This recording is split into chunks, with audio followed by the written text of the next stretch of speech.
play ball. This Saturday at 6:30 on NBC Bay Area, Giants Clubhouse returns for another season of taking you behind the scenes with the world champion Giants. And here's a sneak peek. From the broadcast home of the San Francisco Giants, NBC Bay Area presents Giants Clubhouse.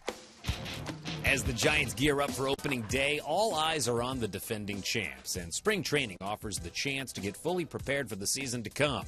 Not just for Giants players, but also fans. And to get a good read on the majors, few preseason publications are as comprehensive as the Baseball Prospectus. Written and edited in part by a collection of Bay Area baseball enthusiasts and authors, the Giants roster gets a complete evaluation, as well as those of other teams. Back on the field, this spring training, New Era is outfitting the Giants with their new Diamond Era 5950 collection, designed to be lightweight, moisture-wicking caps that additionally offer UV protection for the long days in the Arizona sun. And the players also getting used to some new batting helmets. Giants outfielder Angel Pagan took some time to show us how these new specially designed aerospace-grade carbon fiber composite helmets will help protect players at the plate. They're pretty hard, like they feel that they will protect much more, they're more compact. And, hopefully it's the good answer for us to be safe. On the home of the Giants, NBC Bay Area, I'm Lawrence Scott. In this first episode, host Lawrence Scott has the latest from spring training in Scottsdale and the World Baseball Classic at AT&T Park. Giants Clubhouse this Saturday at 6:30 p.m. on NBC Bay Area. All right, sounds good, and we'll keep an eye out for it. The Giants and the Rockies getting ready to play ball. Tim Lincecum will be making the start. We'll be back as we get closer to game time right after this.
Giants and Rockies, Tim Lincecum getting the start in just a few more minutes here from the Sonoran Desert. I'm John Miller with Mike Krukow. Now at 6 o'clock at AT&T Park, the home of the Giants in San Francisco, the World Baseball Classic, the big international tournament. The semifinals will begin with Team Japan taking on Team Puerto Rico. That's 6 o'clock. Good seats still available. And you can get tickets right now at sfgiants.com or at the AT&T Park box office windows. Tomorrow at 6, it will be the Netherlands. Hensley Mullins, the Giants hitting instructor, managing that team. One of the big surprises of the tournament. They'll be up against the Dominican Republic. The Dominican has not lost a single game in the Classic. The finals, the two winners will play for the World Baseball Classic Championship on Tuesday. Angel Pagan will be in that game tonight, the Giants leadoff man. Well, he really has emerged as the poster child of Team Puerto Rico. He has been a catalyst at the top of the lineup, much like he was for the Giants as they made their World Championship run last season. And he will be there back home at AT&T Park Perhaps he'll be the guy that enjoys the familiar surroundings, as he loves that ballpark. But it will be a game that everybody's going to want to watch, because the caliber of play in the World Baseball Classic has been fantastic. And Pagan might have got some bragging rights over his teammates in the clubhouse when he gets back, because he got a base hit against Ryan Vogelsong the other night in Miami in a very, very big game, the game that eliminated Team USA. And then later, Jeremy Affeldt came in the game. He got a base hit against him, too. He got Santiago Casilla in the Dominican team. They will never hear the end of it. Tim Lincecum wearing his St. Patrick's Day green cap, as will all the Giants, getting ready in the bullpen. And we'll have the lineups next. Only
Tim Lincecum all warmed up. He and Buster Posey heading in for the bullpen. We are just a few minutes away from getting started here at Scottsdale Stadium. I'm John Miller with Mike Krukow. Dave Fleming will be along in the middle innings from the radio side. Bruce Bochy turned in his lineup for this game. By the way, if you're watching right now on the NBC Bay Area digital channel, Cozy, the rest of the game will also be on NBC Bay Area if you want to switch over there and check it out there. So the Giants take the field, and let's take a look at the Colorado Rockies batting order under their new manager, Walt Weiss. It'll be Dexter Fowler, center field. Josh Rutledge, second base. Carlos Gonzalez, left field. Troy Tulowitzki back in there, recovered from the injury that shut him down most of last year. Shortstop Michael Kadire, the veteran right fielder. Todd Helton, the veteran first baseman, hitting sixth. Ramon Hernandez is the catcher, probably the only non-regular in the lineup today for the Rockies. Chris Nelson at third base, and Yolis Chassin will be the starting pitcher, batting ninth up against Tim Lincecum. On the hill today for the Giants will be Tim Lincecum, who's starting to round into some pretty good health with the blister problem in his right throwing hand. This is what he has done. His numbers really don't reflect how well he's been throwing. And the consistency that he has had to the knee-high location with the fastball is the thing that everybody's most excited about. We haven't seen that in the last 4 springs. He also has a good feel of all of his specialty pitches. And it's a much stronger Tim Lincecum this spring than we've seen. He put on 8 to 10 pounds of really good solid muscle and a good workout program in the offseason. So he's excited about how well he's throwing. He's also gotten a little more compact in his motion. He's starting his turn a little bit earlier in his motion. He's a little more compact, a little more balanced when he plants his stride step and when he follows through. No longer is he really falling off towards the first base side. All things that we can watch for today. And he'll be allowed to go about 60 pitches today. He's Take a look at the defense playing behind Tim Lincecum today, starting in the Giants outfield from left to right. It'll be Blanco, Torres, and Pence. A lot of good speed in the outfield, a lot of coverage in that outfield. Crawford and Arias on the left side of the infield, with Sandoval a late scratch due to an elbow tenderness. Marco Scutero joined by Brandon Belt on the right side of the infield, and Buster Posey will be in the squad putting down the signs as we get ready to go here for Cactus League action here at Scottsdale Stadium. And I know one of the things that you thought was impressive about Lincecum's game on Tuesday night was that every pitch seemed to be down around the knees. Nobody was hitting the ball in the air against him. That one is too high to Dexter Fowler. We are underway. The Rockies Fowler, the switch hitter, batting left-handed. He had a .389 on base average last year. Fastball at 90, and it's 1-1. Two-seam grip with big movement running away from Fowler. Really, I thought Fowler had a breakout year last year, and he's one of the guys you really have to keep off the bases, and that's not an easy thing to do. Very fast runner. And that one, the changeup, down and away. 2-1. Fowler last year had an on-base percentage of .389, and for a leadoff hitter, that's premier. Left center field. And there is Blanco in front of Torres. One away. Talked about the more compact motion. Starts his turn right here. Watch him plant and be a little more upright and balanced. No longer is he really falling off in an imbalanced position towards that first base line. And because of that, he's got a more balanced position to put drive behind his pitches. And the result is he's got better command to the knee-high location. It's as simple as that. Staying on top of the ball, and he's more out front with his release point. Here's Josh Rutledge. Too high. 1 ball, no strikes. Rutledge, 23 years old.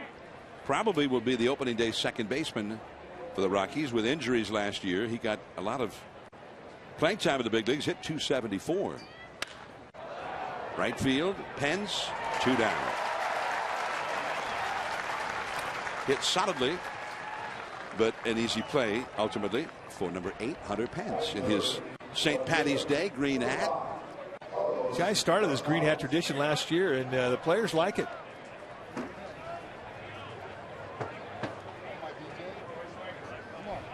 Hey, it breaks up spring training. Brandon Belt over at first base. Here is Carlos Gonzalez. Gonzalez, who played for Team Venezuela in the World Baseball Classic, so just back in the desert earlier this week. And he swung at it, said the plate umpire Adam Schwartz. Strike 1. 2 down, nobody on. Giants playing Gonzalez to pull. The Rockies' #1 goal this year to keep their 2 young stars, Gonzalez and Tulowitzki, in the middle of that batting order, healthy all year long. That was a nasty looking pitch from Lincecum. That was 2 splits back to back.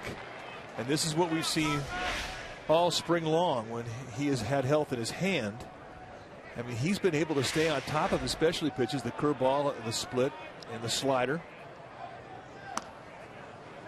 And he's a whole lot easier to catch. I mean, you think back last year when Hector Sanchez would catch Tim Lincecum, he would just get beat up. Balls in the dirt. Just not a very comfortable guy to catch. 2-2. Much different this spring. Lincecum, who prefers the 2-seam grip most of the time with the fastball, he'll throw that thing where you get 4 inches of movement on one pitch, and the next pitch he'll throw the same pitch, and he'll go completely across the plate.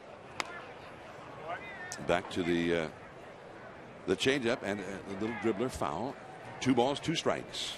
And inconsistency in movement for a catcher is not an easy assignment. If you're consistently getting one type of movement, 4 to 6 inches, it's easy to catch. Well, one's 4 inches, one's 20 inches. It's easy. It's a little bit tougher. Buster Posey had a little difficulty handling that one. I think Lincecum is the toughest guy in the Giants staff to catch because of the movement and the inconsistency to command. But the command this year has been much better. 3-2 the count. And he walked him. So at 2 down, the Rockies get the game's first base runner. And here is Troy Tulowitzki, the Bay Area native. Tulowitzki, a budding superstar, but he's had some injury problems. And last year, you may recall, 2-3 years ago, he got a serious injury in a game at AT&T Park and missed a huge amount of that season. Then last year he started hurting. It was some kind of a groin injury, and it turned out it was scar tissue from the previous injury that needed to be repaired. That's into the gap. Gonzalez is a fast runner. He's heading home, and a wild throwback from Torres. 1-0 Colorado. Tulowitzki jumping on Lincecum's first pitch, knocking in Gonzalez. Plain and simple, one of the keys for the Rockies this year is to keep Tulowitzki healthy. Just a pure gapper. Nobody's going to run down this one. So a 2-out RBI, and the Rockies are very excited as to the good health they've seen so far from Tulowitzki. Tulo last year did not play many games, 47 games in the big leagues. His belt goes down the line and can't get to it. Hunter Pence also went after that one. There's Tulowitzki heading back to second base. But he had scar tissue in there in the groin area on the right side and near the top of his leg, and they had to go in, and I guess the scar tissue was creating some trouble for a nerve in there. They had to go in and fix that and give the nerve some space again. And he never did get back with that. Plus the Rockies were just out of it. They were going nowhere. They said, well, let's not risk him out there. So Tulowitzki coming back so far healthy this spring. So far so good.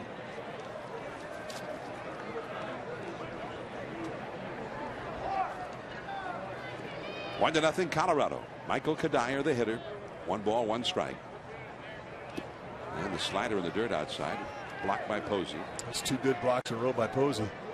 But you could see the difficulty that a catcher has in catching Tim Lincecum, because all of his specialty pitches have straight down movement. And more often than not, especially when he's trying to strike somebody out, those pitches are going to wind up in the dirt. And those pitches always have to be blocked. And the fastball is a little bit low. 3-1. The left-handed hitting Todd Helton is on deck. Lincecum got the first 2 hitters, but then walked Carlos Gonzalez. Tulowitzki then jumped on him for a double to knock in Cargo. 3-1 the count. Base hit down the left field line. That's going to get Tulo home. Kadire heading for second as Blanco throws back. A double for Kadire. Tulowitzki is in, and it's 2-0 Colorado.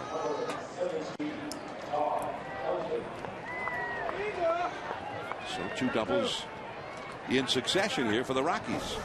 Well, prior to today's outing, I mean, he's really been down around the knees, and today he's been up, and that pitch is up above the belt.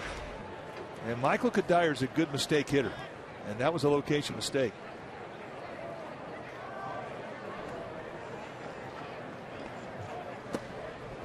Here's 39-year-old Todd Helton, and it's 1 ball and no strikes. That was the 20th pitch of the inning thrown by Tim Lincecum.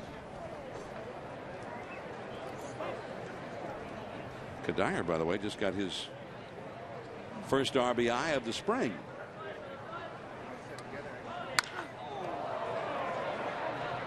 Here is Blanco, and that's the inning. But that final out was a long time in coming. The Rockies end up getting 2 runs after 2 were down. Now the Giants will be coming up.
Back in Scottsdale, and the Rockies have a 2-0 lead before the Giants ever come to bat in this game. A look at the Giants batting order. Andres Torres in center field. Marco Scutero second. Hunter Pence in right. Buster Posey the catcher. Brandon Belt, who's been a hot hitter this spring, at first. Joaquin Arias replacing Pablo Sandoval, who was lifted for the lineup at the last minute with some problems in his right elbow. Brandon Crawford at short. Gregor Blanco in left field hitting 8th, and Tim Lincecum the pitcher. And the Rockies going with the right-hander, Yolis Chacin. Chacin, 6'3", 225-pounder, 25 years old. And for Chacin, he's looking for health this year. Last year, he only made 14 starts because of a recurring shoulder problem. When he's right, you're going to see a low 90s fastball, curveball, slider, and a changeup. And a fastball at the knees for a strike to Andres Torres. But the Rockies, I tell you, he's a huge key in their season. He will be their opening day pitcher and their ace. Shallow left field. Tulowitzki out. Gonzalez in. It's Gonzalez. One away. Let's take a look at the Rockies defense playing behind Chacin. Starting in the Rockies outfield will be Gonzalez, Fowler, and Kadire. Tulowitzki joined by Nelson on the left side of the infield. Rutledge and Helton will patrol the right side, and Hernandez will be in the squad putting down the signs. Marco Scutero back this week from the World Baseball Classic. He and Chacin were teammates for Team Venezuela. Pablo Sandoval on that club as well. And the count is 0-1. Scutero hitting .235 for the spring with the Giants. Hit a little bit better than that for Team Venezuela. And it's 0-2. Chacin is from Maracaibo, Venezuela. And he's only 25 years old. We're hoping that this will be the year where all that promise kicks in. Slider over the mound. Up the middle, base hit.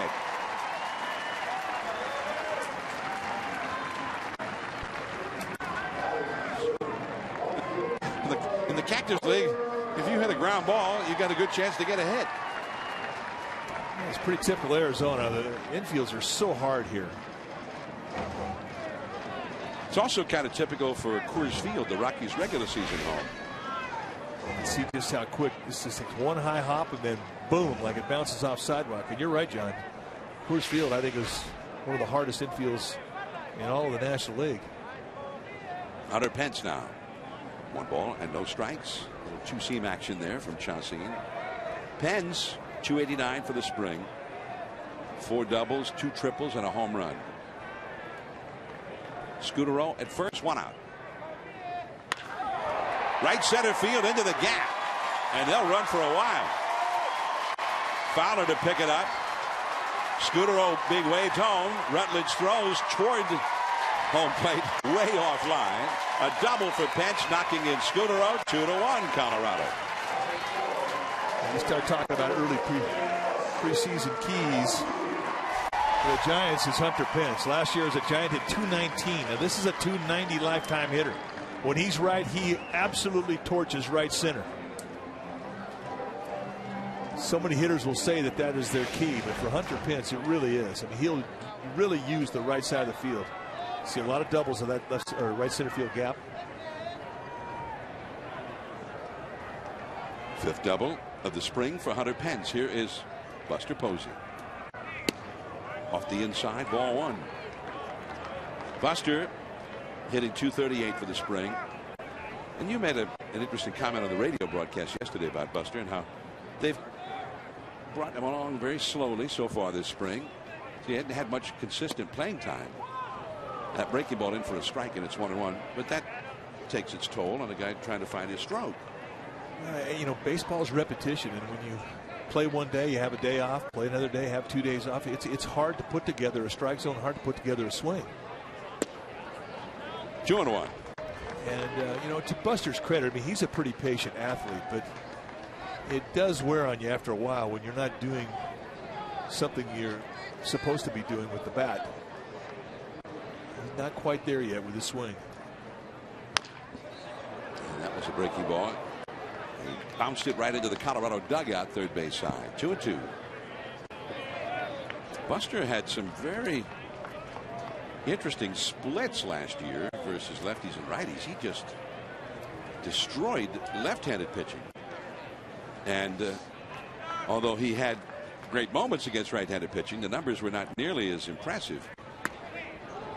You go back to the postseason last year, and we all remember the big home runs, the grand slam in Cincinnati, the big home run he hit in Game 4, the clinching game of the World Series in Detroit.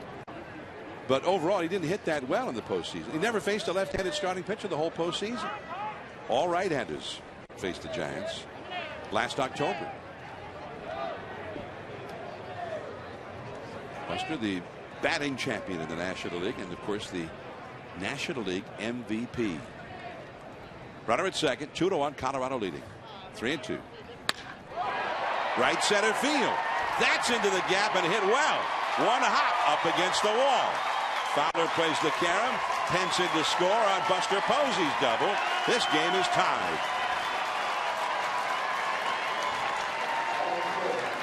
Well, that's a swing of the bat that'll put a smile on him. He's been looking forward to being able to drive the right center field gap all spring, and he really goes down and gets a pretty good pitch. And I think that even is a bit more significant in that he does beat a pretty good pitch down around the knees, middle in, inside out, the inside pitch, and takes it the opposite way. And you can't do that unless you're starting to get a pretty good feel of a swing.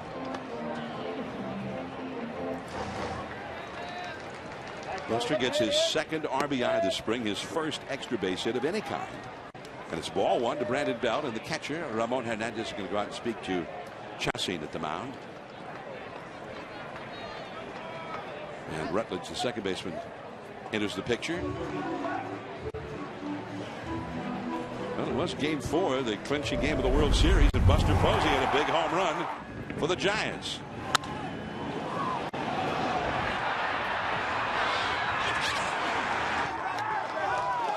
Right down the line and out of the ballpark with plenty to spare.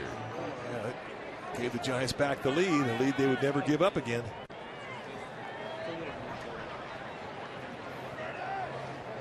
Here is Brandon Belt, and the count is 1-1. Joaquin Arias is on deck. Brandon Belt hitting .372 for the spring. Giants would eventually win that. Well, actually, they would win that game in extra innings when Marco Scutaro knocked in Ryan Theriot with the winning run. I always thought that Jim Leyland should have walked Scutaro, as hot as he was in situations like that.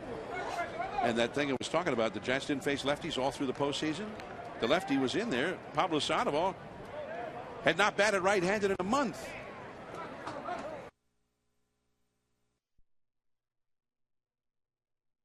To Brandon Belt. Little front door sinker.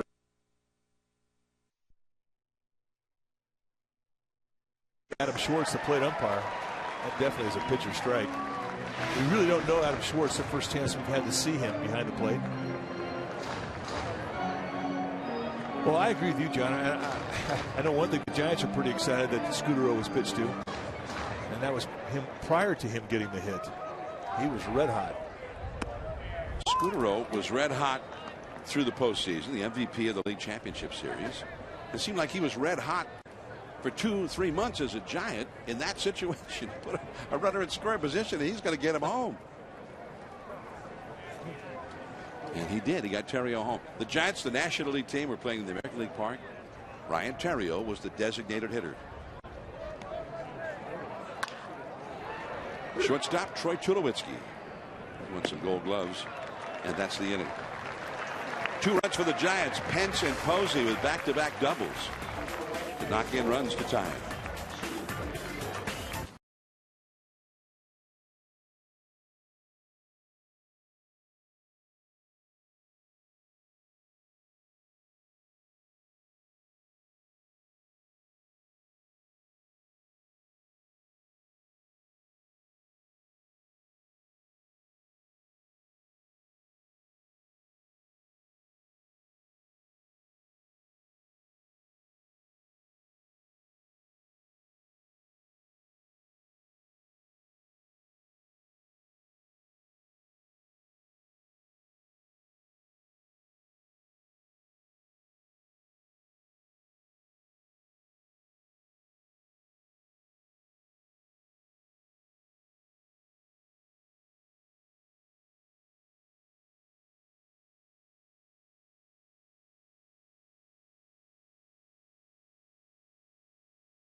Well, Monday, April 1st, the Giants are going to be in Los Angeles taking on the Dodgers. And you can come to AT&T Park. That's right. Comcast Sportsnet is going to host Authentic Opening Day at AT&T Park. And you can watch the Giants take on the Dodgers from L.A. on the scoreboard at AT&T.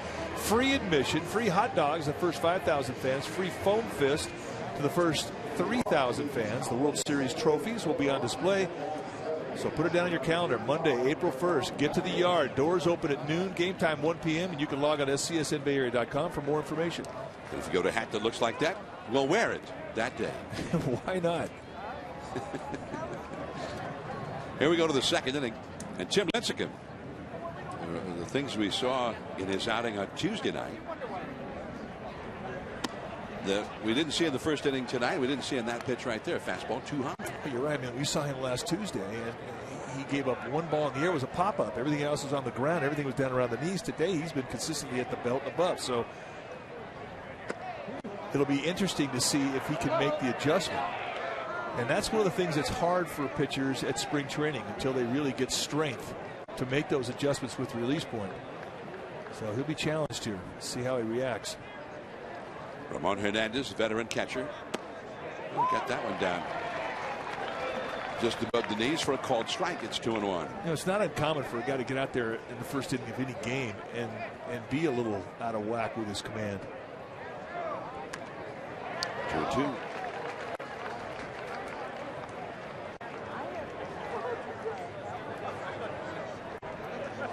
Lincecum trying to come back from a bad year.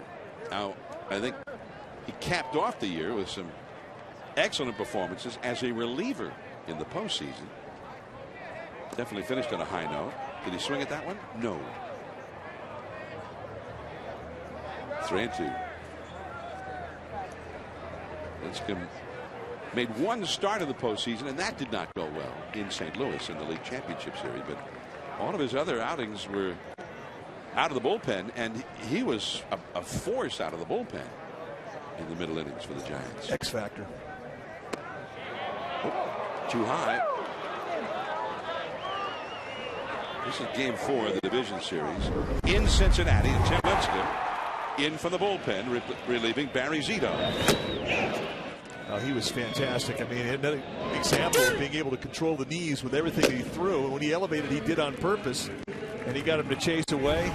I mean, he was the guy that became really three guys in one, because he would pitch 3 innings, and normally you'd have to use 3 guys out of the pen to do it. He was the X factor. Muscle over the middle, base hit for Nelson. Over to second, Ramon Hernandez. So the leadoff walk. Nelson follows with a single, and the pitcher Chacin will come up. Overall, the postseason in relief, a .69 ERA. In 13 innings, only 3 hits allowed and 17 strikeouts. So his numbers as a reliever were otherworldly. And so he was a very important figure in helping the Giants make their run through the postseason. Brandon Belt over to third in time. Brandon Belt cut right over in front of Lincecum and was on the third base side of the infield when he made that throw to third.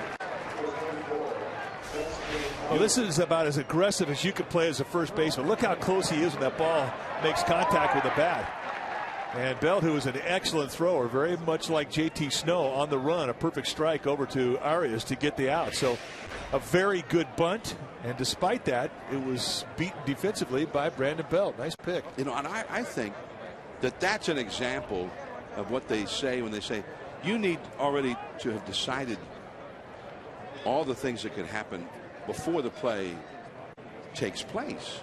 He knew before he ever fielded that bunt that it was Ramon Hernandez going to third, a slow runner, catcher, and he never hesitated the whole while. Even though he was so far over in the third base side, he was going to third on that one. All the way. And the point you make out about having a catcher be the lead runner is a very good one, because that had everything to do with his decision to go there. Here is Dexter Fowler. 2 men on, 1 man out.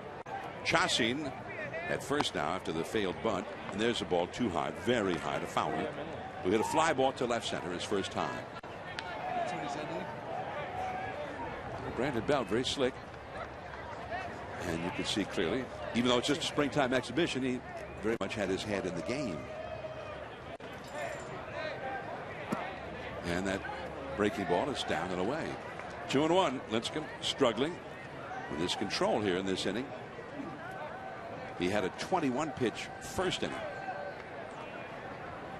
2-2 the score in the second. A little bit of a breeze blowing out toward right field. Cooler weather today than we've had the last several days. Ooh, nasty off speed, and the count is 2-2. 79 degrees the game time temperature. Boy, good changeup right there. I mean, it's, you can't throw a better one than that. It's got to be a quality pitch if you're going to get a swing through from Fowler.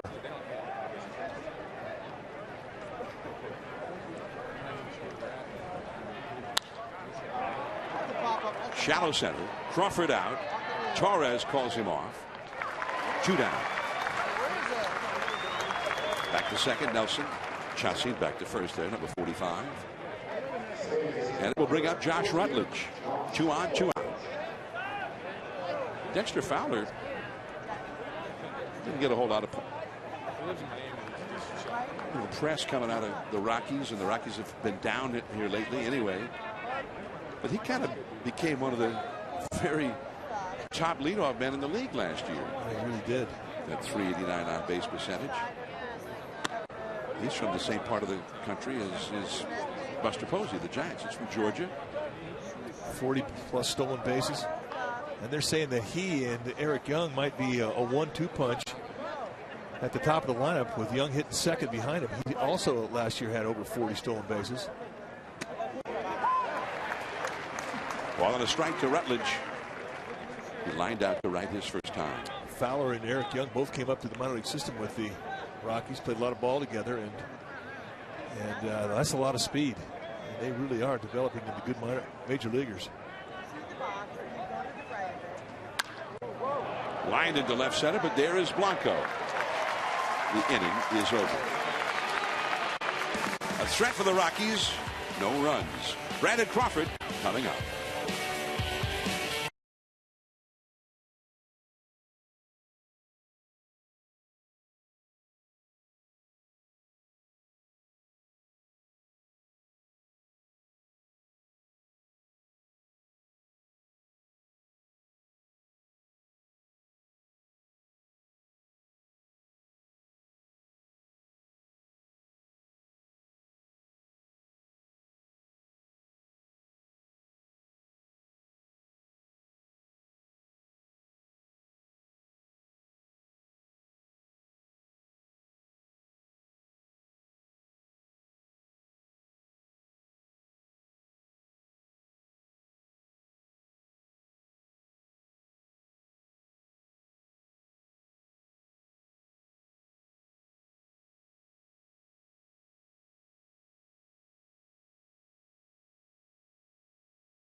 Cactus League friendly. The Giants and the Rockies 2-2 from Scottsdale.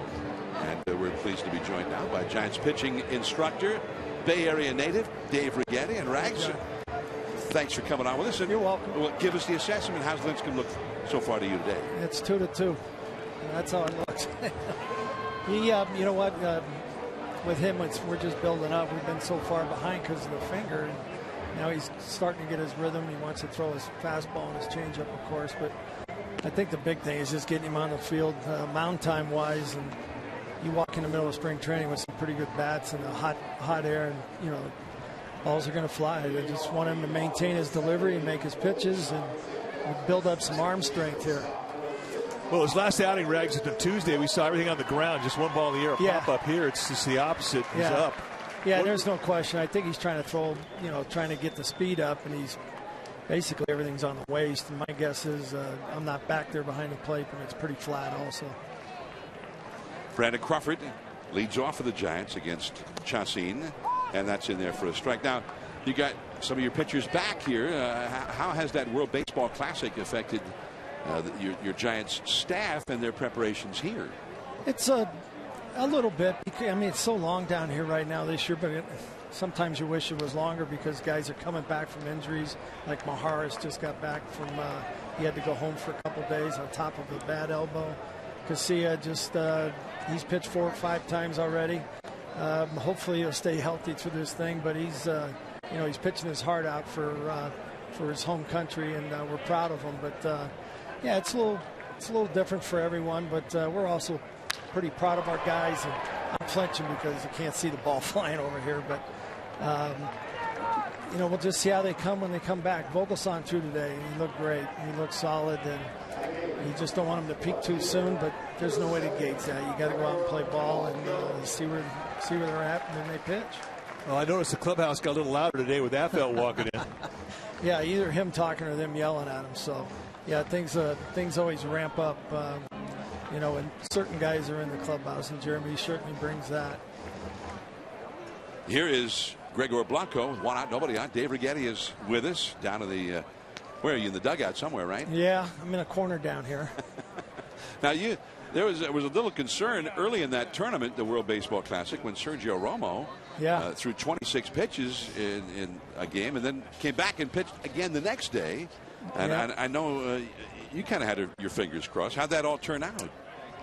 It seems like he came out of it okay. I never talked with anyone from Mexico. I didn't hear from anybody, but I did text Rome after the first one, and I said, geez, if you got a batter or something, that'd be great. But I knew sure as heck if they had a safe situation, they're going to run him out there. It was a do-or-die game for them. And so I heard I didn't really get a chance to see it, but I heard he had a nice quick inning. But still, the adrenaline at that point of the season is not something you normally do. But we'll see, John, how we finish the spring here and get into the season. Are we going to see him today? Yes, we hope so. One way or another. He'll. I don't know what inning he'll be in, but for the most part, he'll pitch an inning. All right, so no worse for the wear as far as you can tell. No, he seems to be healthy, and if he looks like he's having a problem, he'll be out of there. Now, one thing I did notice for Team USA, Vogelsong, Affeldt, they both got touched up for base hits by their teammate Angel Pagan. I guess they didn't want to hit him. Yeah, you know what? Angel can hit. Angel actually hit Vogie, if you remember, in Shea Stadium, one of Vogie's first starts over there. Touched him up a little bit. So a little history there, but unfortunately, I don't know, he might have to wait 4 more years for that. But, yeah, he did. He took advantage of our guys a little bit, and good and bad for both of them, right? It's hard. You want Angel to do good, too. But you thought Vogelsong looked well in his bullpen today? He looked great, John. He really did. He was solid with all his pitches, and he looks season ready. Well, Lincecum just drilled one, the hardest I've ever seen him hit one, but into and out. Dave Righetti, many thanks. On to the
Day, perhaps they'll be there, but today celebrating St. Patrick's Day in the desert here with the Giants. And opening day is virtually sold out. The Giants and Cardinals April the 5th at AT&T Park, but there is still a way to get a seat, a guaranteed seat for the opener by getting the opening day 6-pack.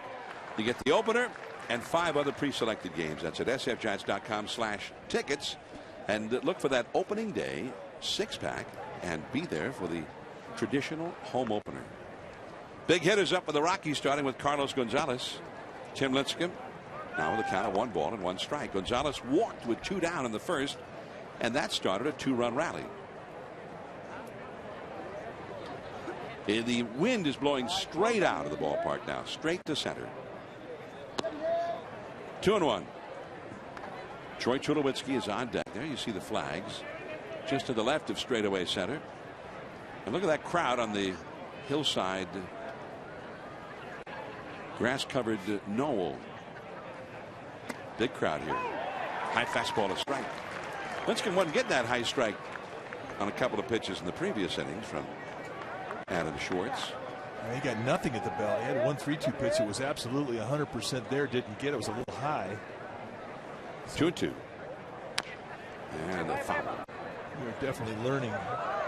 Adam Schwartz played umpire today. Just be consistent if you're an umpire. If it's high, call them high. If it's low, call them low. Just stay one way. When it starts bouncing around, that's when you have problems as an umpire. And that is foul. Coming up in the 4th inning, Dave Fleming is over on radio side right now. Will be joining Mike Krukow. Dave back in the desert, covering the Giants this week.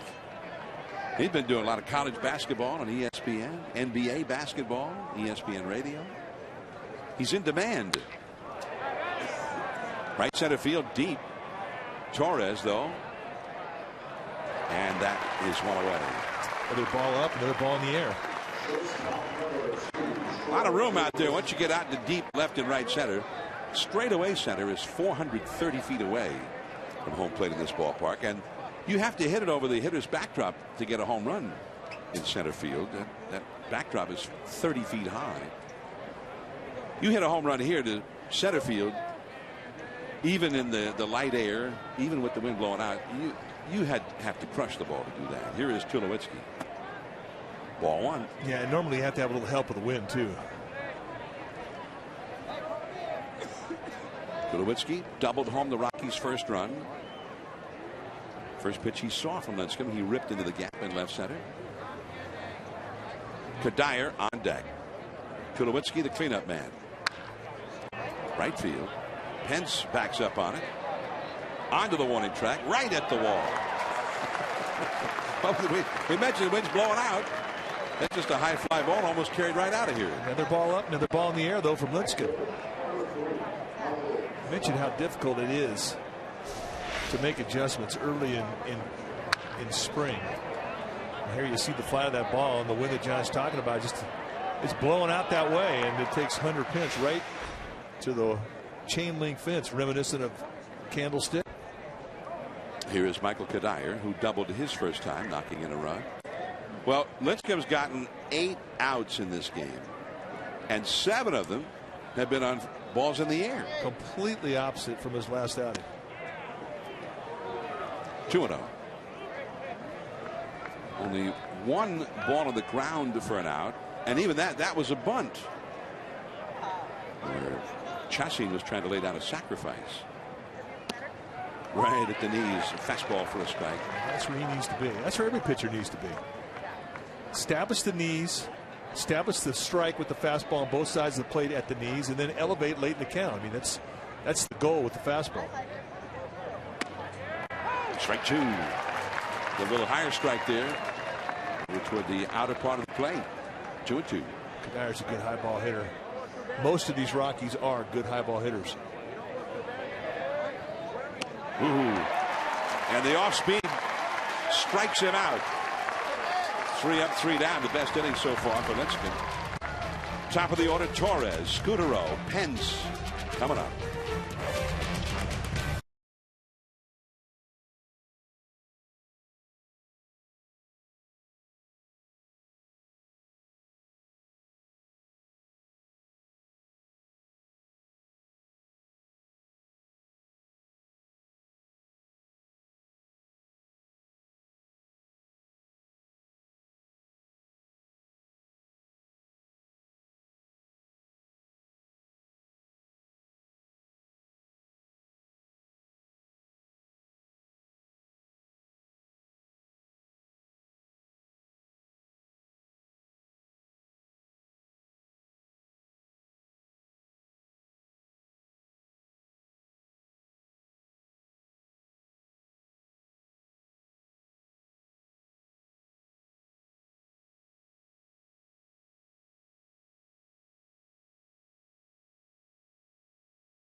Andres Torres leads off for the Giants, and it's a little bit low from Chassin for ball one. Torres hit a fly ball to shallow left his first time. Giants 2, Rockies 2, last of the third. Got the outside strike on that one. Marco Scutaro on deck. Hunter Pence due third in the inning. You see Scutaro in the background. Toward the middle. Rutledge backhands.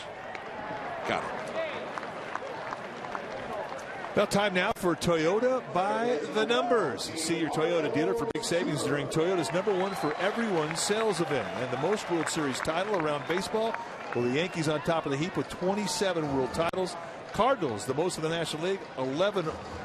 Athletics with 9, and the Giants and the Red Sox with 7 apiece. And that's your Toyota by the numbers. So the Giants have done very well, winning 2 World Series the last 3 years, but haven't caught the Yankees just yet. Well, I'd like to see that. I'm predicting that by the end of this century, I mean, the Yankees had, the 20th century was pretty good for the Yankees. Yeah, it's a pretty good one. Scutaro, and the count 1 ball, 1 strike. Scutaro singled his first time. That was the beginning of the Giants' 2-run first inning rally. Each team scored twice in the first. Yolis Chassin on the mound for the Rockies. And it's 2-1. The slider missing. Giants have familiar faces in the coaching box, familiar figures. And they're both looking in great shape, too. Tim Flattery at third base and Roberto Kelly over at first. They look like they could play. And that is too low. 3-1 the count. Scutaro keeps himself in fabulous shape. And it's easy to forget he started last season with the Colorado Rockies. Tulowitzki takes one away from his old teammate. And he did a lot of that right there with the Rockies last year. He had a lot of hard balls that were caught. And when the Giants acquired Scutaro, Jim Tracy, who was the skipper of the Rockies, said, "You're getting a good player."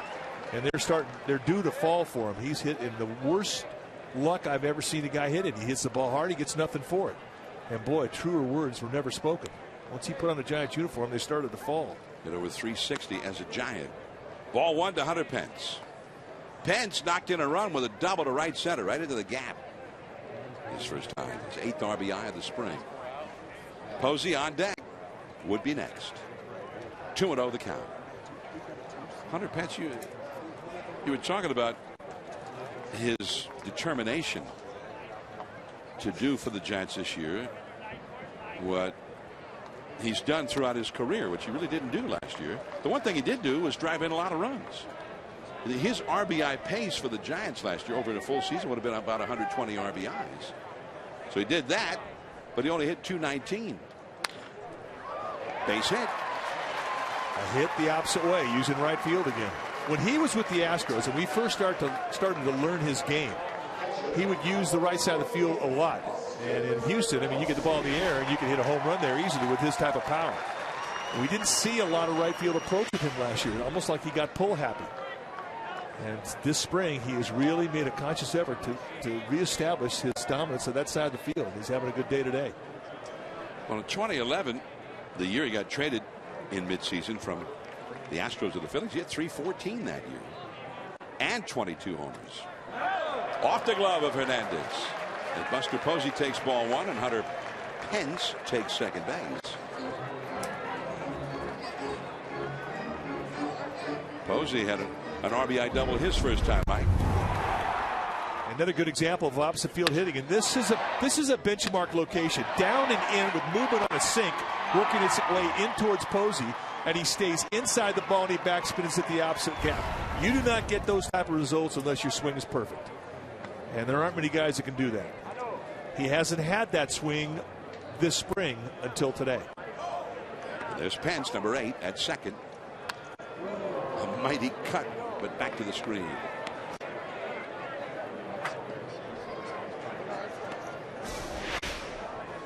Watch how he stays back and lets the ball get into him deep. And that ball is, I mean, that's what he's been waiting to do. He's been out front a lot this spring. Tulowitzki on the high hop. And the inning is over. Pence stranded at second. Dave Fleming will be making the move from the radio side for the 4th inning.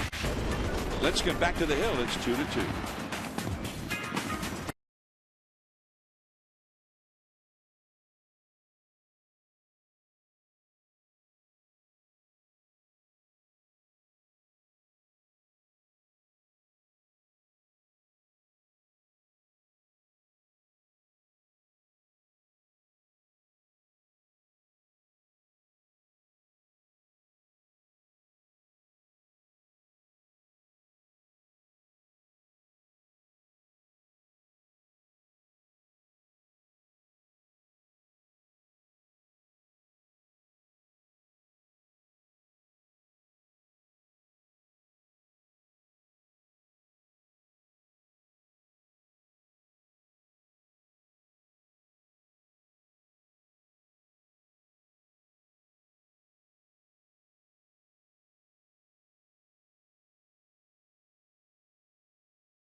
Giants baseball is brought to you by Toyota. Toyota's #1 for everyone sales event is on. Right now, get great deals on our most popular models, including Camry, Corolla, the Prius, Highlander, and the Sienna. 2-2 ties. We head to the top of the 4th inning here at Scottsdale Stadium. And joining us now, please welcome Dave Fleming. Welcome. Thank you, Mike. Long time no see. Yeah, it's been too long. Glad to be here with you. You've done more baseball this week than you have all year. That is true. So how's it feel? Well, I haven't said any pitches or swishes or bricks, or I haven't called the home plate the backboard or anything like that, so I'm doing okay. It's fun to be here. I mean, it's just a beautiful day. Could not be nicer. And on this St. Patrick's Day Sunday, look at the scene here. For me personally, it's been nice just to get down here and touch base with everybody, see how all the Giants are doing. I like the fact that it's sort of been a boring spring training. I haven't missed a whole lot. I think for a ball club, that's a good thing when there aren't a lot of big stories, no huge health problems. Well, that's a great thing. I mean, distraction is upsetting. And for baseball players, they like routine. And if you have some controversy, whether it be a contractual controversy or something that happens off the field that finds its way to the clubhouse, it pulls away from a group's concentration. Lincecum gets Helton to ground it to Arias. Pretty nice play by Joaquin Arias to throw out the veteran Todd Helton. Now, one thing about Todd Helton, he doesn't run that well anymore. And if you're on the left side of the infield, you know you have time, and time means you can back up to get a hop. Talk about how hard this infield is. You see a lot of guys back up, and then you have to slap at the ball when it explodes up on you. But all in all, a nice play made by Joaquin Arias to get Helton. A part of the Giants' success last year was that they found Joaquin Arias to help out at third, at short, at second, and Arias made some very memorable plays, particularly with the glove. He's got a job locked down this spring. He's going to be on the opening day roster. Strike one to Ramon Hernandez. The last couple of hitters, he's starting to get that ball down a little bit. It's been very hard for him to consistently do that so far today. That one was up but fouled off. So the count is 1-2. I know you and John talked to Dave Righetti, and you've been talking about it throughout the telecast already, but that's a different. The last time out on the mound, Lincecum had good command down in the strike zone. Everything he threw last time went on the ground. Everything he's thrown today has gone up in the air. So you like the former rather than the latter. Well, anybody's going to like knee-high command better than than consistently being at the bell. That's the easiest place to defend, and he's been there a lot. And against the Rockies, who pretty much, with the exception of Carlos Gonzalez, they're all pretty much high ball hitters. You can't miss up to these guys, especially at Coors Field. 2-2. That one is hit on the ground. Crawford's got plenty of time with the catcher running to make the play. 2 outs. So Lincecum, I think, as this game has gone on, as that pitch count has risen, his stuff has gotten better in terms of the location. He's not throwing quite as hard, I don't think, today as he did his last time on the mound. I agree. Last time he was out, he was 92, 93. Today, he's been right around 90. Well, these are big starts for Lincecum because of that blister, because he missed time. And more so, I think, than for some of the other Giants pitchers. There's some urgency to get him ready for the start of the year.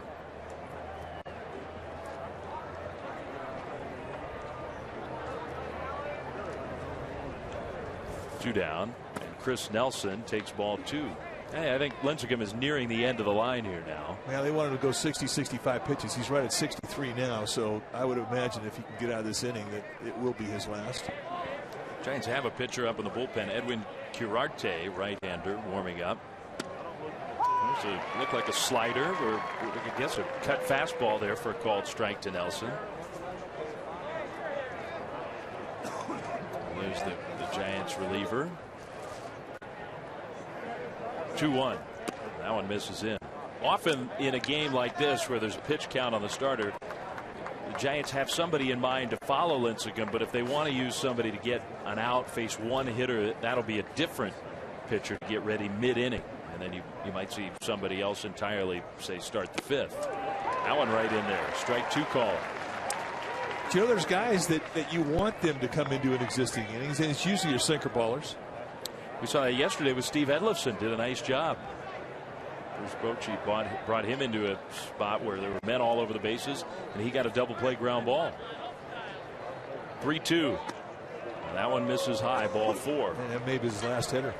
I think it will be. Bruce Bochy is getting up. He's walking around, so maybe he's not coming out. Bochy stood up from his chair, and I thought he was coming out to the mound, but at least as of this minute, looks like Bochy's going to stick with Lincecum. And it is the pitcher who's the hitter here, Chacin.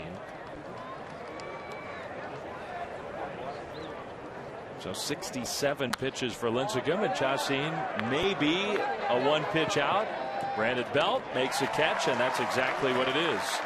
So that's probably it for Lincecum. Belt himself is going to lead off when we come back in this 2-2 game.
It's the bottom of the fourth inning. Beautiful Scottsdale Stadium on a perfect Arizona day. 2-2 Giants and the Rockies. Dave Fleming, Mike Krukow with you. Ryan Vogelsong now puts the headset on down to the Giants dugout. Happy to have Ryan with us for a few minutes. Not only welcome to the telecast, Vogie, but welcome back to Giants camp. I know you wish you were in San Francisco tonight with Team USA, but welcome back here to Scottsdale.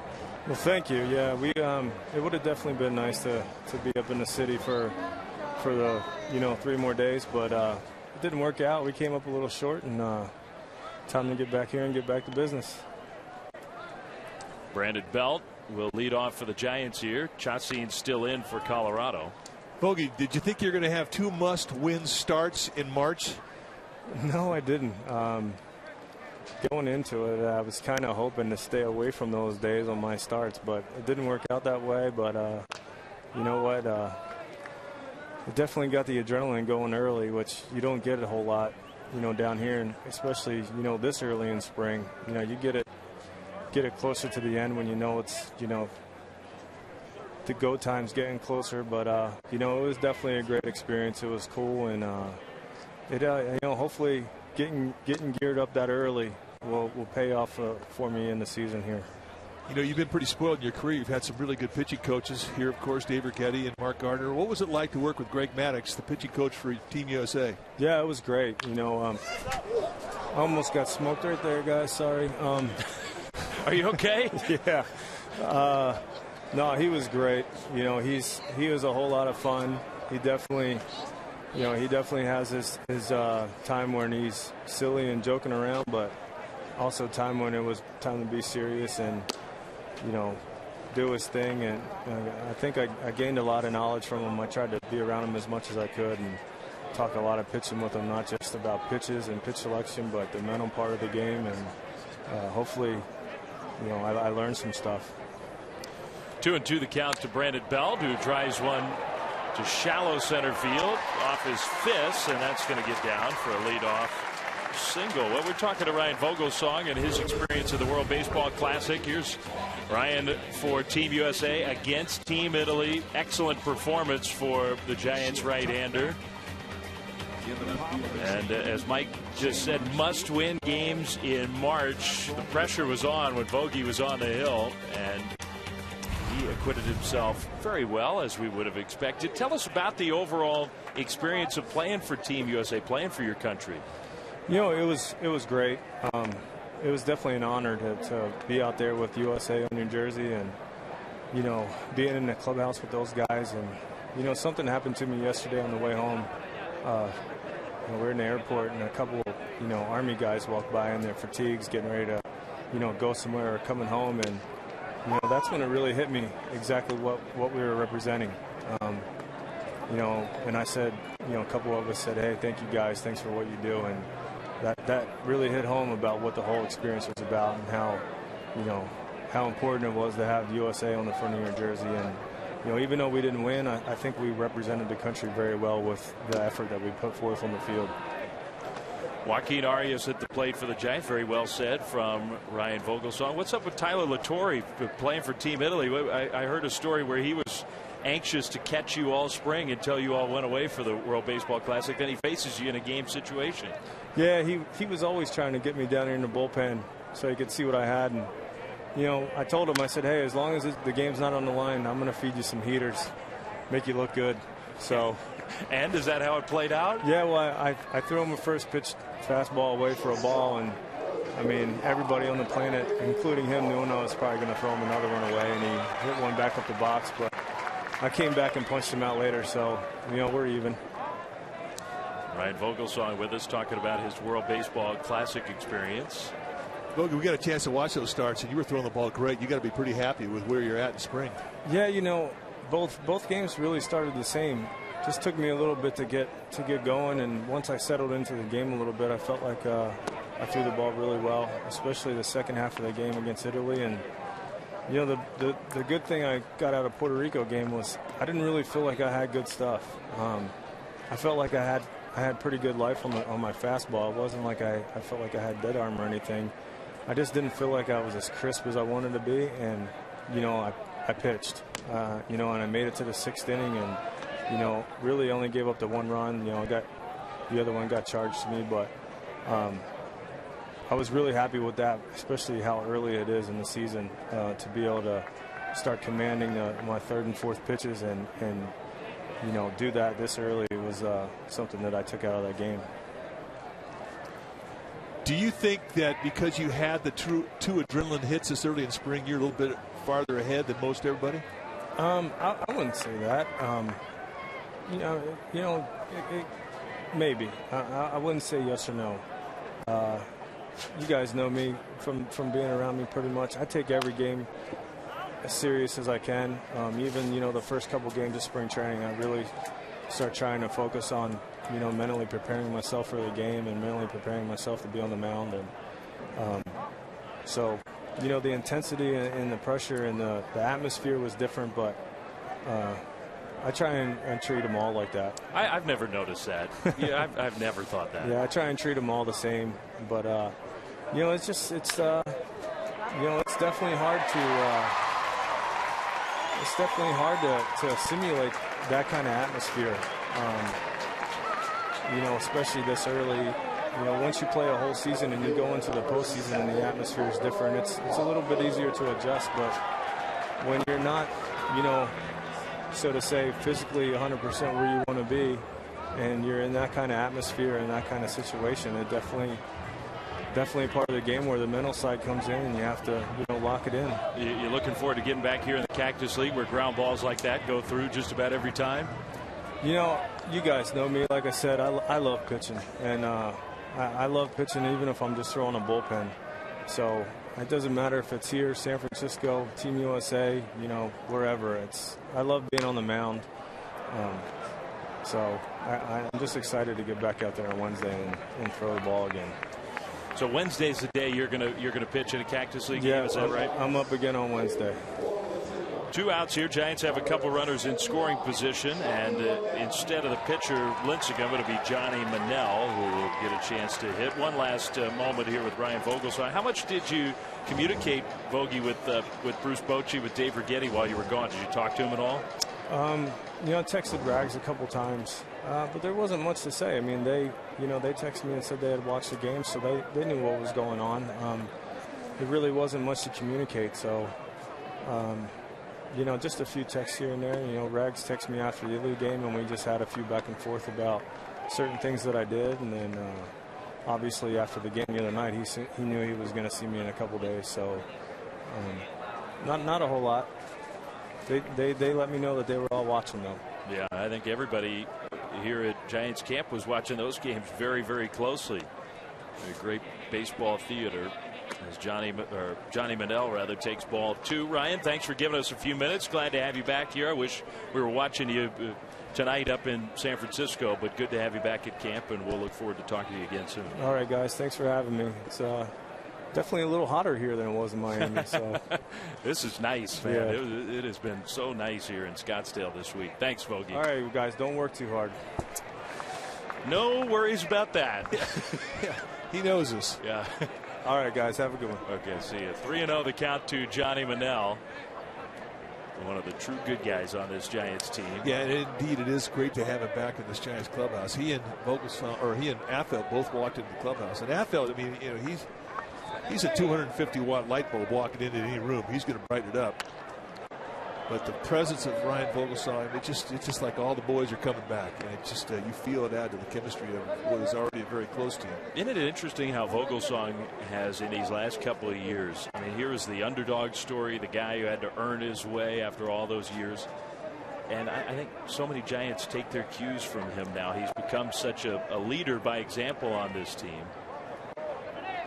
Well, like you said, I mean, he doesn't phone anything in. No. I mean, he takes every outing very seriously. Manel got under that one. The ball is carrying very well here today in Scottsdale. Not quite well enough on that one. Fowler tracks it down. So thanks to Ryan Vogelsong for being with us. On to the 5th 2-2 game.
Well, the World Baseball Classic starts tonight at AT&T Park. Japan will take on Puerto Rico at 6 p.m. And tomorrow night, the Netherlands will take on the Dominican Republic.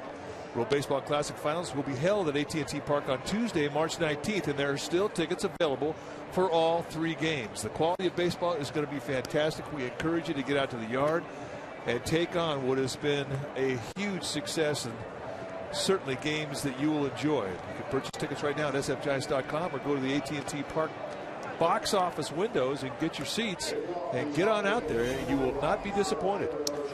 Happy St. Patrick's Day from Scottsdale.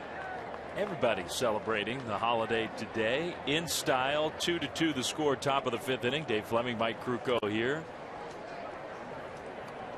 And the new pitcher for the Giants, Lincecum, goes for Edwin Quirarte, up from the minor league camp.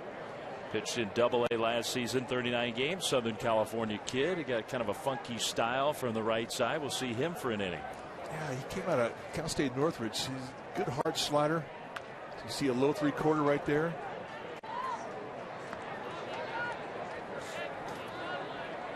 Guy who's been a reliever his entire minor league career. So he's drafted with relief pitching in mind. Has never started a game in the minor leagues. From Ventura. Facing the top of the order for Colorado, Dexter Fowler. 1 ball, 1 strike to count to Quirarte. Hey, I know you and Dave Righetti talked about it on the telecast, but now the Lincecum's day is over. 4 innings, couple of runs, 3 hits, 3 walks. Give us your assessment of how Lincecum looked. Well, I think he did make a little adjustment as the day wore on. He came out early on and he didn't have the knee-high location like he had in his last start. Everything was up, and a lot of fly balls today. But and he's not going to be happy with 3 walks in the 4 innings. But I do think that he made some quality pitches, and I don't. Last year when he was up at the fastball, we saw a lot of hang in his specialty pitches. He didn't have hang on the specialty pitches. They were still pretty quick. So, he'll take it as, just a progressive start and get ready for the next one. And of course, with him, it's always going to be a situation where how did the hand feel? How was the blister? Is it going to respond well? Will it be okay tomorrow? I mean, he's still not out of the woods yet with this blister. But I think all in all, it was a pretty good day of work for Tim Lincecum. Full count, and Fowler hits 1 foul against Quirarte. Yeah, I mentioned earlier, it's not an easy thing to make adjustments to with your release point in spring training. You just don't have command of your arm action in spring like you will at the beginning of the season. And I do think he made some adjustments. He did make some good fastball pitches down around the knees in the last couple of innings. 3-2 to Fowler. Again, fouled out of play. Well, and I think it's worth repeating for Lincecum. It is different than for just about everybody else because he missed up about 2 weeks with the blister problem. This was just his 3rd actual Cactus League game. And you know what? I mean, it is different for him in another way in that he sort of had a mulligan last year. He didn't have a good year. Yeah. Not a Tim Lincecum year. I mean, he was a double-digit loser last year. That's something he's never experienced. So when you go through that in professional baseball, they'll say, all right, he had a bad year. But that next spring is a very critical time because they are really evaluating you. They want to see improvement. There's not a lot of patience at the big league level of any sport. And for other obvious reasons, contract year for Lincecum. He changed his body in the offseason, sort of rededicated himself to a new workout routine. There's a scorcher up the middle from Dexter Fowler. Leadoff man aboard for the Rockies against Quirarte. 2-2 game. Those 2 runs for the Rockies came in the first, a walk and 2 doubles against Lincecum. That is the first hit for Dexter Fowler. Sort of turned himself into a force last year. Fowler had shown flashes of his great talent before, but last year he had a good year. He should be a better base stealer. He's a very fast base runner, not a great base stealer. Here's a called strike to Josh Rutledge. Well, we were talking about early on. I mean, if Eric Young, who has a chance to be the second hitter in their lineup this year, and he's another speed guy, another base stealer, if he wins that job, and Walt Weiss, the new skipper for the Rockies, I think he prefers to have that type of speed at the top of his lineup. There's a liner over the leap of Scudero. Fowler's going to dig around second and head for third. He'll make it there easily. Torres couldn't quite get to the ball quickly enough, and Rutledge hustles his way into a double. Yeah, we always talk about the keys of the Colorado offense being centered around the middle of their lineup with Tulowitzki and Gonzalez and Helton and Kadire. But if the two Rabbits, if Dexter Fowler and Eric Young can do what Walt Weiss thinks they can do, they could really become a factor and a force offensively in the National League West.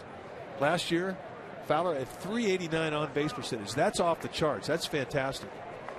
And as we mentioned, 40+ stolen bags, and they got 40+ stolen bags out of Eric Young. You get those type of players on top of a very potent middle of a lineup, and you're talking about one of the best lineups around, not just the National League West. Here's Cargo. Great opportunity for him against Quirarte with 2 on and nobody out. And the Rockies do figure to have to score a lot of runs. Their pitching should be better. It should be healthier. But they're a long way from being an elite pitching staff. They're going to have to, almost in old Rockies style, they're going to have to outscore people a lot of nights. Well, and I think they pretty much realize that that's the matter at hand. But, you know, they've got some components to be what a lot of people in baseball believe is going to be a very potent offense. Walt Weiss will make a difference. I mean, he's innovative. Already they're suggesting that Walt Weiss wants to have 13 pitchers on the Rockies staff when they're playing home games, and then when they go on the road, go down to 12 pitchers. I mean, nobody's ever done that before. Well, it makes sense when you're talking about how many pitchers you use back in Colorado. Cargo swinging away on 3-0. He will get a run in. He probably won't be thrilled with the way that worked out. The Giants will take the out. Fowler comes in to score.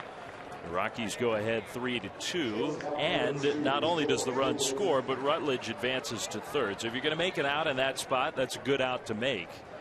Knock in a run, set up another one with Tulowitzki coming up.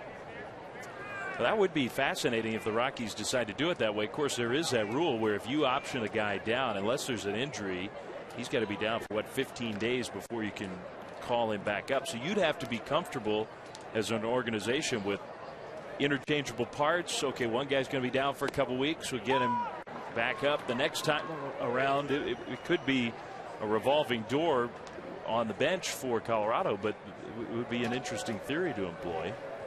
Well, you know, you could also hand tweak it a little bit. I mean, figure if you're going to go into a couple series on the road where you're going to see a lot of left-handers, maybe you bring in an extra guy who's a right-handed hitter. Good point. And vice versa. If you're going to see a lot of righties, bring in a left-hander. Try to use your depth. They do have some of those type players. You saw Jordan Pacheco last year. Eric Young, I think, would fit in that mix. Chris Nelson, who's playing third base today. Guys who can play around the diamond, who can move around. 0-2 to Tulo. Not a bad 2-strike pitch, but called a ball. Now you see the delivery from Quirarte. I mean, he really falls off on the third base side. Now that will usually make a right-handed hitter have a little give in his swing. Well, you're not going to get any give in Tulowitzki. That will not make him flinch at all. Infield is in for the Giants, not all the way in. Tulowitzki bounces one foul by third. Quirarte still ahead of the count. 1-2. Rockies have gone ahead 3-2. There's the infield positioning. Also could start to see those shadows. It could be that as this game goes on, it's going to become harder and harder to hit. We don't have games typically at this time of day here in Scottsdale. Beautiful day. There's a ball off the end of the bat, and again, it's just carrying well today. That one almost all the way out to the warning track. It'll get the job done. Rutledge comes in to score. Tulowitzki gets credit for a sacrifice fly. 4-2 Rockies. The hustle by Rutledge to turn what off the bat looked like it could have been a single into a double really helped the Rockies get that extra run. Jeff Rutledge is another guy that Giants fans are going to hear a whole lot about this year. This kid can hit. Yeah, I in a way I sort of felt bad for Rutledge last year because he got exposed at shortstop, a position that he's not totally equipped to handle. At second base, he's a lot better fit there. There's a called strike. We saw Matt Yorkin, the left-hander, warming up in the Giants bullpen a moment ago. 2 outs. The bases are now empty for Kadire, who had an RBI double in the first against Lincecum. Swings right through that pitch, strike 2.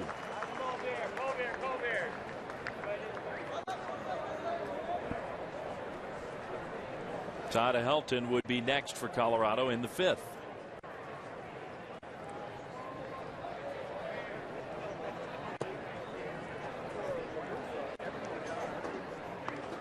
Today we're seeing a lot of the frontline players on both sides. Pablo Sandoval, in case you missed the beginning of our broadcast, was in the original lineup for the Giants, scratched with some discomfort in his right elbow. The Giants are not thinking that it's anything serious, but he's not playing today. There's a swing and a miss by Kadire. So Curarte, nice job at the end of that inning. Top of the order coming up for the Giants, who now trail 4-2.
Dave Fleming, Mike Krukow back here in Scottsdale. 4-2 Rockies lead, bottom of the 5th inning, and happy to have Jeremy Affeldt with us from the Giants dugout. Jeremy, welcome back to Scottsdale. You got a smile on your face. Yeah, that's just because Billy Hayes is threatening to throw a ball into the side of my face while I'm doing this interview. So, yeah, he's making fun of me. Well, I guess not totally shocking there.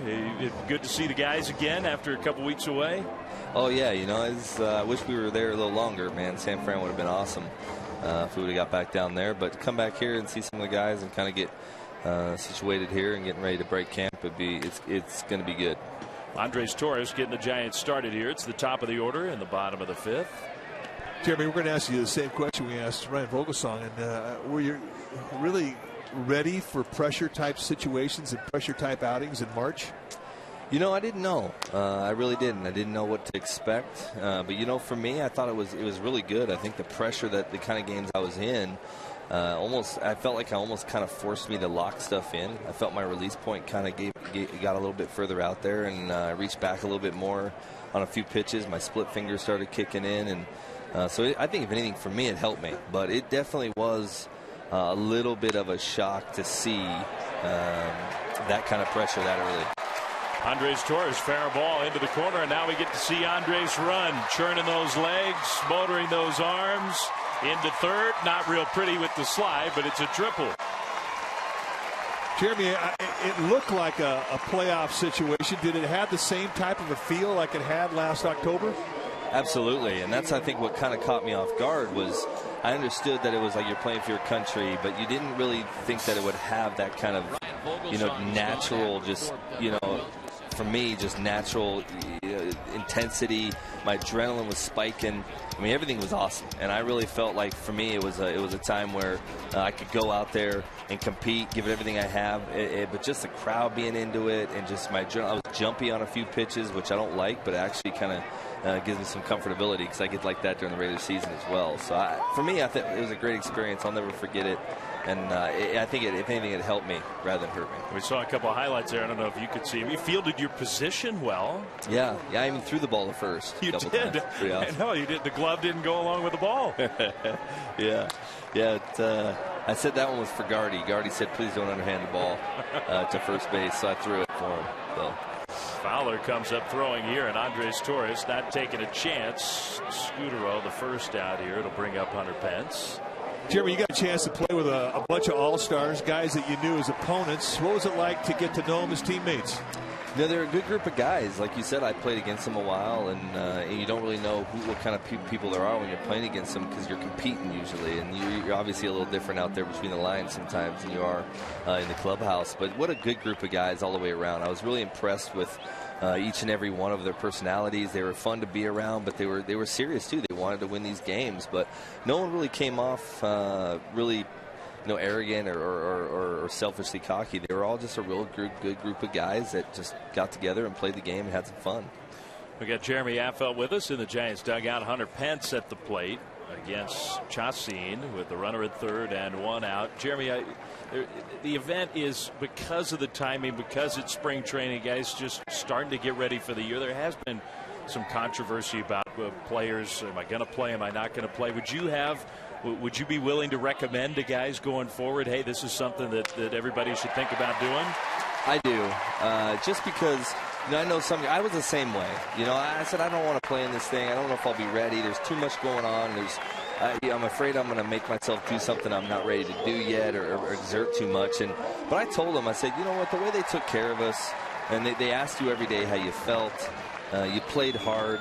But I didn't feel like you were ever in a situation where you couldn't be honest and say something. And for me, I just think the experience alone, to be able to get out there, and sometimes spring training can be real monotonous. It can be kind of a tough deal to get through. So for me, just to have a little break going out and then being in such intensifying games for me, I thought it was great. And seeing the way these guys played behind me, just seeing the defense being, the speed and then making some awesome plays.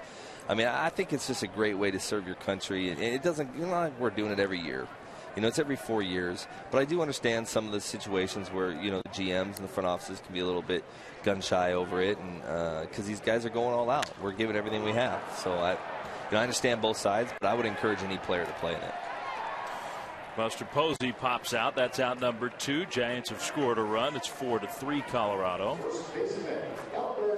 Jeremy, we talked to Bruce Bochy, and he said this has been a very quiet camp until today. Yeah. And that's when you walk through the doors. Yeah, he's embellishing a little bit. I've been pretty quiet today. But, I figured I'd give him a break, if it was 2 weeks, I give him 2 weeks off from me. But, no, it's been fun. I figured they need a mental break, and I need to have some intensity, and I think both sides got what they wanted. Brandon Belt, the hitter. When are we going to see you? Are you going to get it on the mound here in a Cactus League game sometime in the next couple days? Yeah, I think with camp day being tomorrow, I think I'd like to throw on Tuesday, and I believe that's when they have me scheduled. So I'm looking forward to getting back out there. All right, well, congratulations on a nice performance in the World Baseball Classic. I know you guys wanted to be in San Francisco tonight, but thanks for giving us some time. Good to see you again. Thanks, guys. Appreciate it. Jeremy Affeldt, lighten up about his experience, and rightfully so. He's one of a kind, and I'm glad he's got a Giants uniform on. He's been around. It's easy sometimes, I think, to take him for granted. As Belt drills one to left center field. Man, that one was hit well. Fowler will give up on it, and it's up against the wall. Brandon Belt just tattooed that thing to left center field. Pence will come in to score, and that ties the game at 4. Now we've seen some really nice opposite field hitting here in this inning with Hunter Pence cashing in. Andres Torres going opposite way for a 3-hit day, all 3 hits to the right side. And here, Brandon Belt going the opposite way. This is not a hanger. Chacin throws a little sinker down around the knees. If you try and pull that ball, you roll it over. It's a ground ball to the second baseman. He stays inside it, and he almost pumps it out of here. That is a very impressive swing of the bat. Belt has become such a good low ball hitter in a lot of ways. Belt, impressive spring for him, and another extra base hit and a run batted in. That's going to do it for the starter Yolis Chacin, as the manager Walt Weiss is out to take the ball away. Giants and the Rockies 4-4. We'll be back to Scottsdale right after this.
Well, Comcast Sportsnet Bay Area presents Legends 2012 San Francisco Giants. Interviews with all the key guys featuring manager Bruce Bochy. You're going to see some amazing footage and audio calls. It's an absolute must-see for Giants fans. So don't miss it tonight at 7:30 on Comcast Sportsnet Bay Area. Dave Fleming, Mike Krukow back here in Scottsdale. New pitcher and a right-hander for Colorado. It's Mike McClendon in the 5th inning. Giants have tied the game at 4, 2 outs. And Joaquin Arias facing the new pitcher McClendon, who has thrown the ball pretty well this spring. Rockies are always looking for arms. That breaking pitch missed. It's 2-0. Well, McClendon is not a power arm. He's more of a finesse arm. 27 years old, just a little under a year's service at the big league level. Arias got jammed there a bit. Gonzalez toward the line, has plenty of time. Giants are retired. Inning over, but 2 runs ties the game in Scottsdale, 4-4.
You're watching San Francisco Giants baseball on NBC Bay Area and the Giants television network.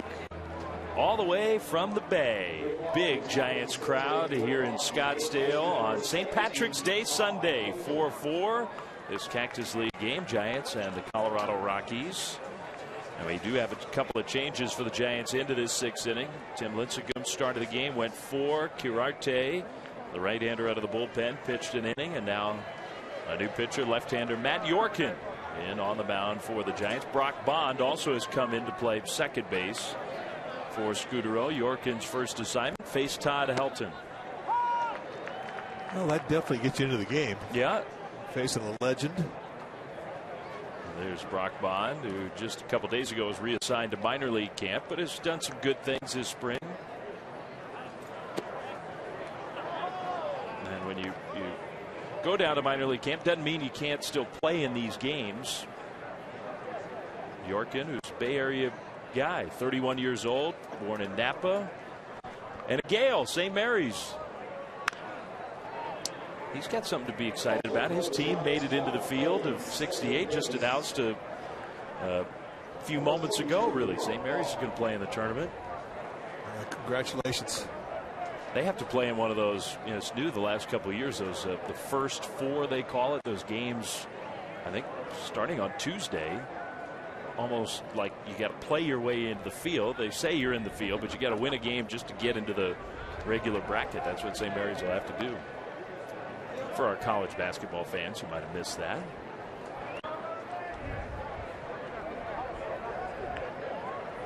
Cal also in the tournament. Another Bay Area team that gets in. Helton just flips one, and Crawford, good effort, couldn't quite get there. That was a thing. What kind of thing? Well, you're out there and you make a pitch, and Yorker made a good pitch. I mean, you jam a guy like Todd Helton. I mean, you've got to make a good pitch to do it, and he's just strong enough to throw it out there, you know, inches away from a great glove, and it winds up being a knock. It does frustrate you. You do your job and you get burned. Crawford tried to help his pitcher out, couldn't quite get to it. Now the middle infield, a double play position for Ramon Hernandez. If the Rockies do trade Ramon Hernandez, which is sort of the word, they may have one too many catchers, look to get rid of this guy. Can he still help somebody? Oh, definitely. He's a guy who's going to hang in baseball for another 3-4 years because of his ability to catch. You know, and he's still a threat at the plate. He's got a little pop, but he's a great target.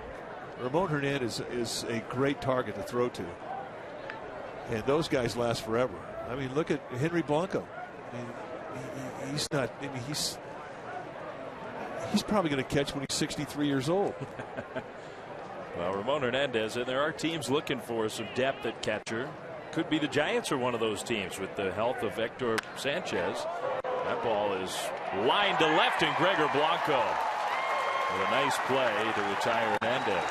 I think that low sinking line drive hit right at an outfielder. It's one of the more difficult plays that you'll have as an outfielder, and I think Blanco makes it as good as anybody.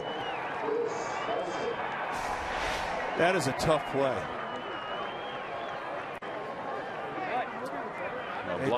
You've got to be athletic to protect yourself after you catch it. Yeah, that's a play you can easily get hurt.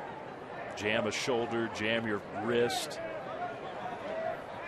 One out, Helton at first, and Chris Nelson at the plate takes a called strike.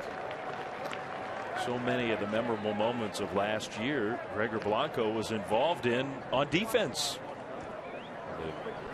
The great play in Matt Cain's perfect game stands out, but I enjoyed that piece in the Chronicle today. Scott Osler sort of revisiting the relay in the World Series to throw out Prince Fielder at home. Almost a double play. Good effort by the Giants there. Speaking of game 2, and Bumgarner on the mound, Delman Young. And watch how perfectly executed this was.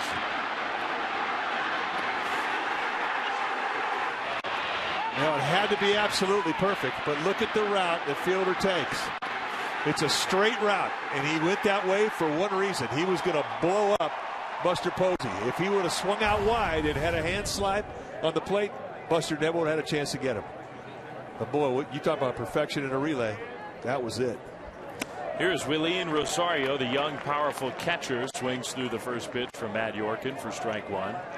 Now, Scott Austin wrote a great piece today about that very play, and it was a significant play in the way that it impacted the series. And the Giants had beat up on Justin Verlander, taking the series lead, but that was very early. It was still scoreless in that game 2. The Tigers were looking for some momentum, and instead it turned into a huge emotional uplift for the Giants. And the Tigers never were the same, I don't think, after that. Well, they never could get that jolt of momentum. Yeah. It's so important in the short series. And just beautifully executed. There are a lot of neat things about Scott's piece today, remembering that play. Rosario, a scorcher into left field. He's got a lot of pop in his bat. He can hit. Willeen Rosario will be the starting catcher for the Rockies this year. And he is not a very good defensive catcher, but he is a big-time threat at the plate. If they can get the defense ironed out, they've got a very good player. Dexter Fowler comes up with 2 on and 2 out. I enjoyed the part where Scott talked to Marco Scutaro, who's now come out of this game, but the secondary relay man and all the mechanics that go in here in Scottsdale in spring training, practicing that kind of play. Blanco's throw we just saw over Crawford, but there was Scutaro in perfect position right where he was supposed to be to take that throw and relay it to Posey. Just a lot of things that were fundamentally correct in the setup of the play, and of course the performance of the play. 2-0 to Dexter Fowler. And the fact that the ball was not hit to straightaway left, and there were no responsibilities for Scutaro around the bag at second. It was hit down that line, so you concede the double. You go up and set up as that extra relay man at all. The Giants just did it perfectly. Fowler, a pop up.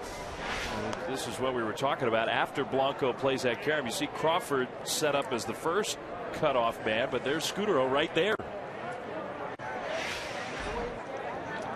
And it turned out to be a perfect throw to Scutaro. Yeah, it was. Interesting, in that Osler piece, Crawford said he was disappointed that he didn't get the throw because he likes to make that relay. It's one of the things he prides himself in. Scutaro said, next time just throw it to Crawford. He's got a better arm than I do. Speaking of arms, Posey picks off Rosario at first base to end the top of the sixth. Nicely done by the MVP, Buster Posey.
All right, we get a chance to remind you our upcoming telecast from the Cactus League on CSN Bay Area Saturday 1 p.m. A's Giants from right here in Scottsdale. And then our next NBC Bay Area telecast will be counting down to opening day March 29th, 7 o'clock A's Giants at AT&T Park in San Francisco. And I'm ready for that. I'm ready for some ball games back in the city. Spring training, about 11 games to go here in the Cactus League, an extended spring this year. Well, I think the players, the coaches, the manager feel the same way. They have had enough spring training down here. They want to go north. Yeah. But the reality of it is they're not quite ready to go yet physically. No, we saw that from Lincecum today. I mean, that's a great example of why you need spring training to last as long as it does. Lincecum still needs some time to be fully ready for opening day. New pitcher for the Rockies is Tyler Chatwood. The Rockies also have a new second baseman and first baseman. Brandon Crawford hitting for the Giants here. Got a pitch up and fouled it straight back. He's always been quick to the high fastball. He was right on that one. Chatwood, who was a rookie a couple years ago with the Angels and pitched pretty well, traded to Colorado and struggled last year. DJ LeMahieu. You saw him at second base. The new first baseman is Ben Paulson for Colorado. So Helton out, Rutledge out. Crawford, the hitter, in a 4-4 game. You know, speaking of opening day, and of course the home opener will be on that Friday in San Francisco. But before that, Crawford went around for a strike, and it's strike 3. Now we're going to take a look at the play that ended the inning for the Giants. A pickoff from Buster Posey to Brandon Belt. And who do they pick off? Another catcher. And when a catcher picks off another catcher, that's funny. To you, to me, maybe not to Willeen Rosario. No, but you're not supposed to do that to fellow catchers. Blanco takes a strike at the knees from Chatwood. But the Giants, of course, are going to open their season in L.A. And I think, Mike, Giants, Dodgers this year, with everything that's gone on, with the Giants winning the World Series, with the way that Dodgers organization has been totally transformed in the last 9 months, I believe those will be the highlight games in big league baseball this year. That rivalry is going to be the best in the game. Well, I agree with you, and the reason for it is that both teams are going to be pretty good, and they're expected to be good. A lot of pressure on them to be good, but the rivalry is never really full fever pitch until both teams are good, and that's just the way it has always been. And I think that'll be the case. And too often over the last, you could really almost go back 2 decades, the teams have not synced up. Giants, Dodgers. When the Dodgers have been good, the Giants have had some down periods and vice versa. And it does feel like this is a year where those two are going to go head to head. Well, the Dodgers kind of made themselves the new evil empire when they basically went out there and outspent everybody. Everybody, including the actual evil empire. The Yankees. And because of that, I mean, there were some eyebrows raised around baseball going, what is going on down there in L.A.? New ownership who spent a record price buying the Dodgers. They have made it known very early on that they are willing to spend to get better, and they want to get better quickly. Blanco takes the walk. So Gregor Blanco, who needs to have some better at-bats here in the spring. He has struggled. Blanco, a 1-out walk. In front of Brock Bond, who came in for Scudero last inning. 6th inning here in Scottsdale. Giants and Rockies tied at 4. Beautiful St. Patrick's Day Sunday at Scottsdale Stadium. Well, the fan bases are both energized. We know all about Giants fans, but Dodgers fans are just a whole new group with what's going on. Their season tickets down in L.A., they say maybe at a record level going into this season.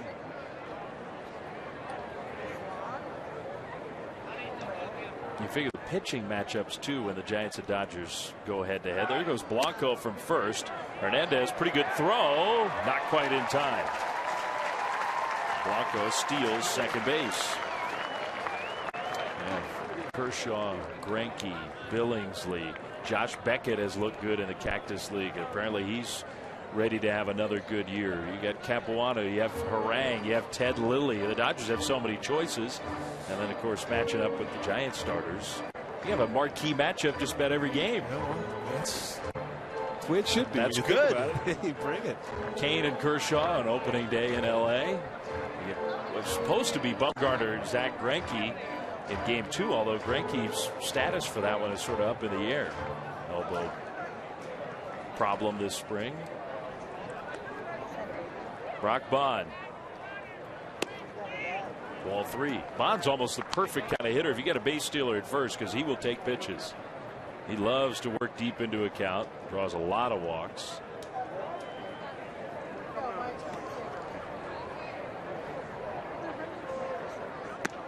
Ball 4. So a rally for free from Tyler Chatwood, 2 walks. And now the top of the order. So often in a regular season game, we'll say that's the recipe for a big inning, when the bottom of the order sets it up for the big guys.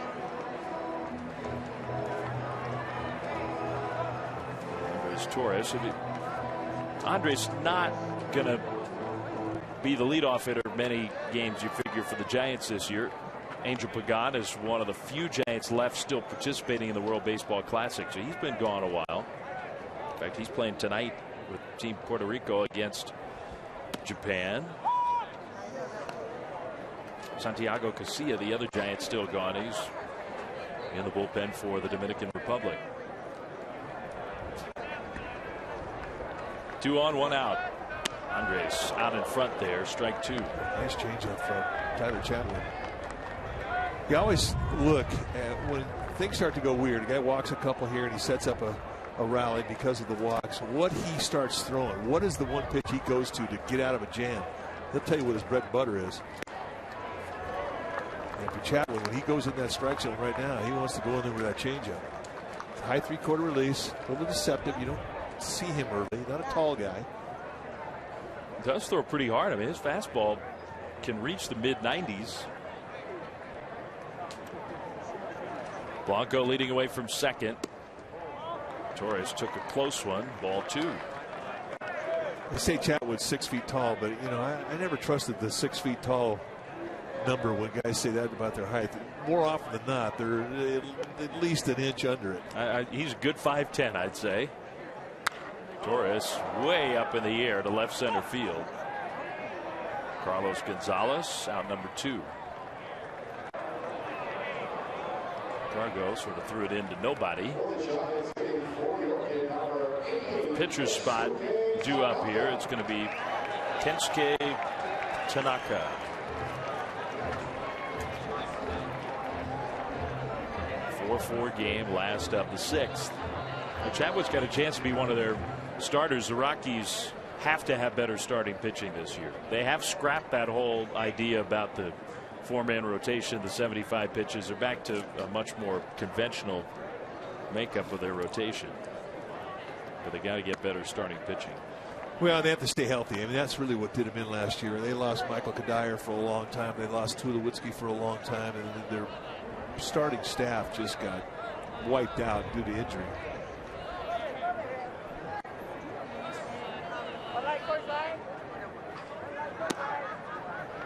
You know, and I mean, it has a lot to do with the success of a manager. Yeah. You start having guys drop left and right because of injury, I mean, you're not going to be able to hold the troops together for very long. No doubt. If you're going to win a division, if you're going to do well, you have to have health up and down your lineup. 2-0 to Tanaka. There's ball 3. You figure even just a couple of years ago, the Rockies had Ubaldo Jimenez, who looked like one of the aces of the game. Chauncey was just coming up, looked like a potential ace himself. Jorge De La Rosa was pitching very, very well. And that rotation just sort of fell apart for Colorado. There's a strike to Tanaka. Well, the first time we saw Drew Pomeranz, who came over to him in a trade, we thought this guy's going to be lights out. Yep. I mean, he just hasn't built on what we initially saw. He and Chatwood are in the mix for that last starter spot. Jeff Francis is going to start games for Colorado. Tanaka to right center field. Fowler is so graceful out there. Makes the catch. I got to go get some more work in on the radio side. So John's coming back over with you, Mike.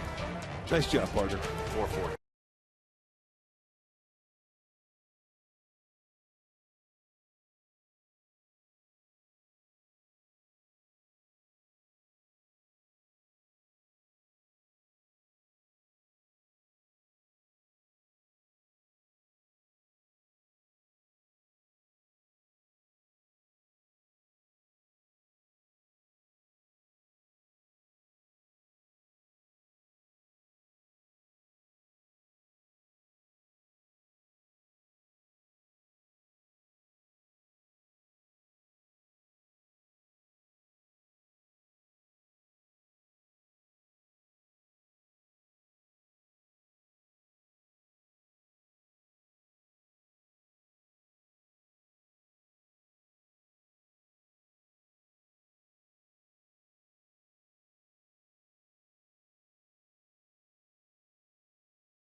Well, the World Baseball Classic starts tonight at AT&T Park. Japan will take on Team Puerto Rico at 6 p.m.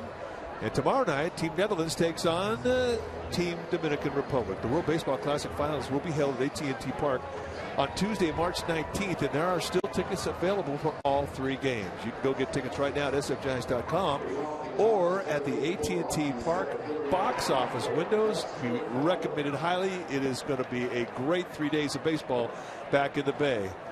It is now back here in Scottsdale, 4-4 tie here again. John Miller. And Mike, there's what you were talking about over at AT&T Park right now, courtesy of the MLB Network.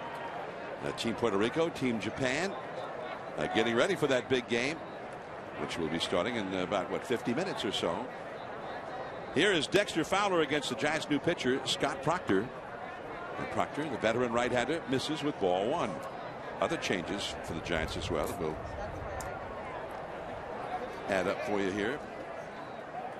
Here's the pitch on the way. Yanked foul down the right field line. Look out.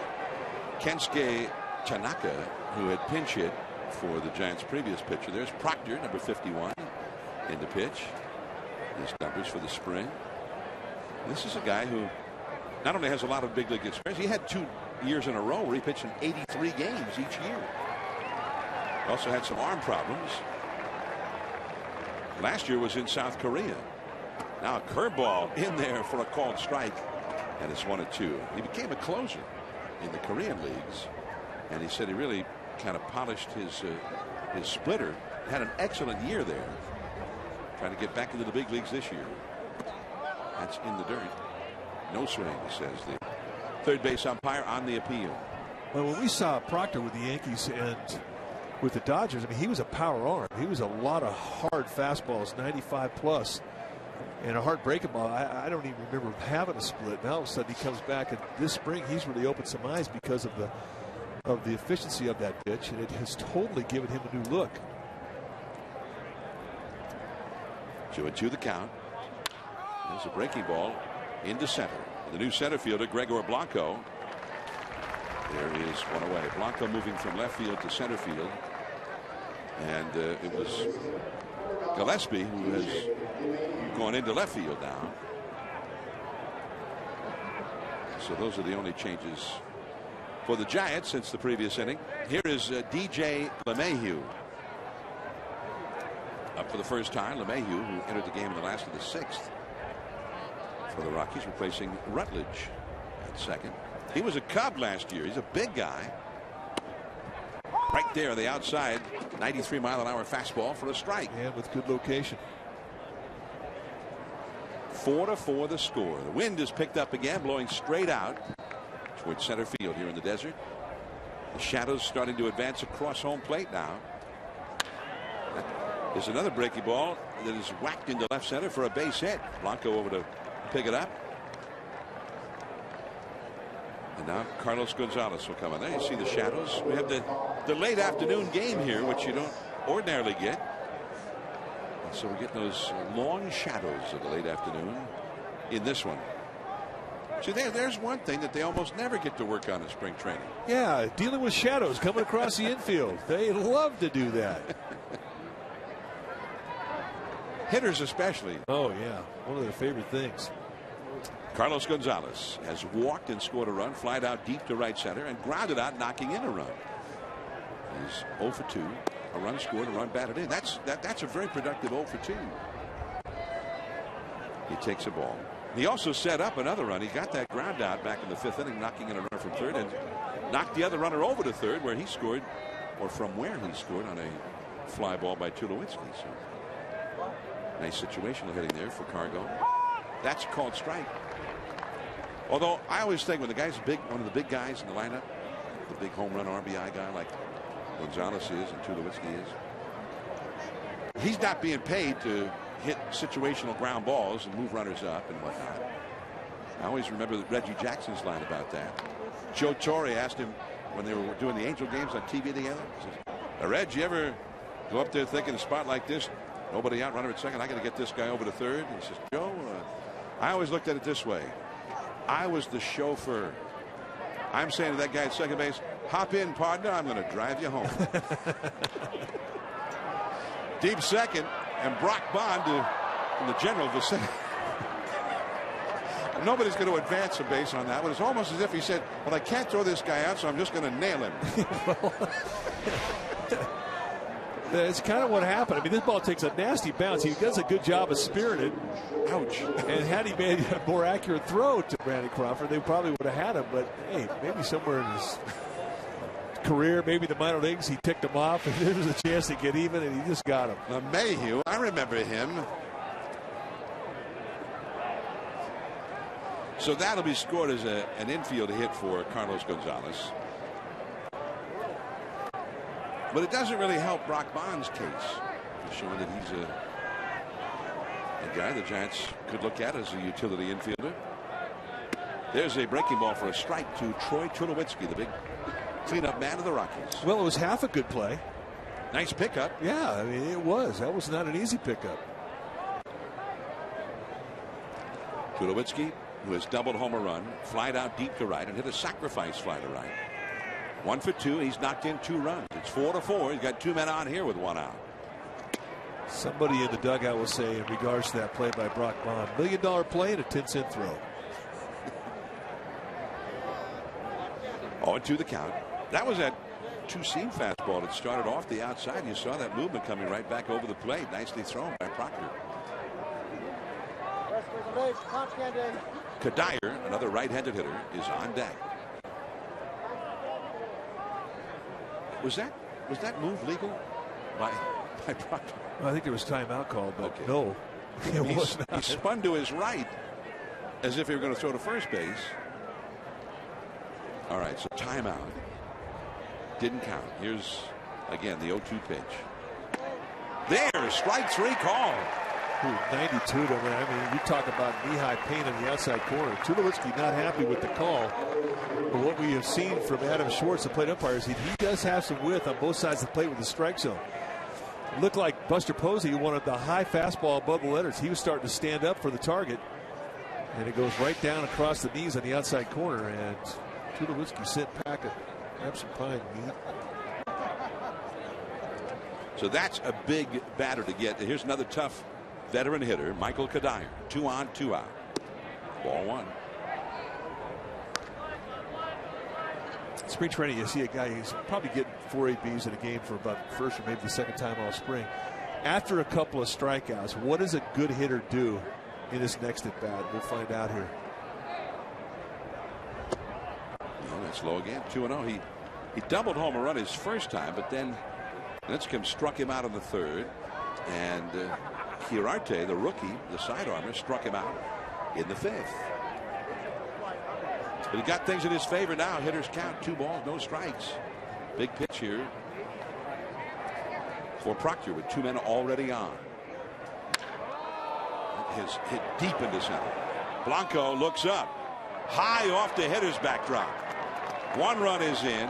Carlos Gonzalez trots the rest of the way from third to home. 2 runs in on the long double by Kadire.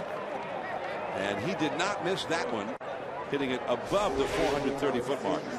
Now, as you pointed out earlier in the game, his first at bat a double, and he had his first RBI of the spring here. He gets a fastball challenge, and he goes right back up the middle.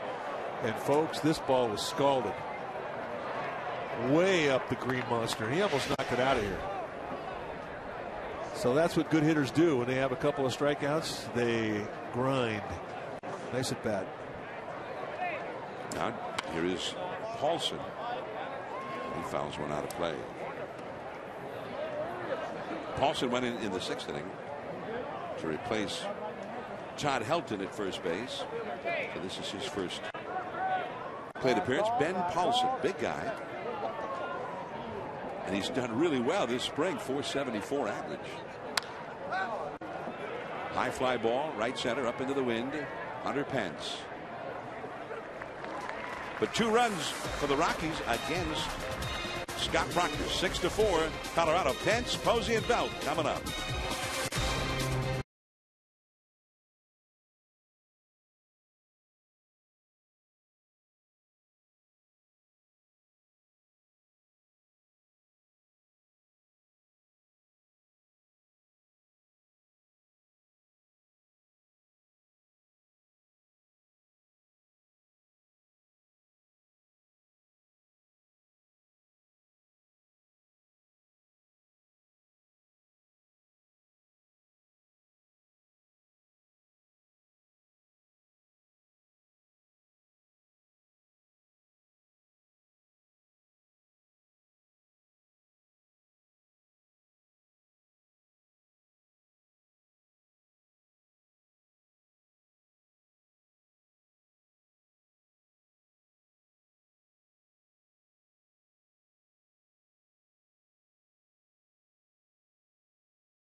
Get up to the minute. The minute you're up with Today in the Bay. See breaking news, your weather forecast, and real-time traffic. Watch Today in the Bay weekdays starting at 4:30 a.m. here on NBC Bay Area.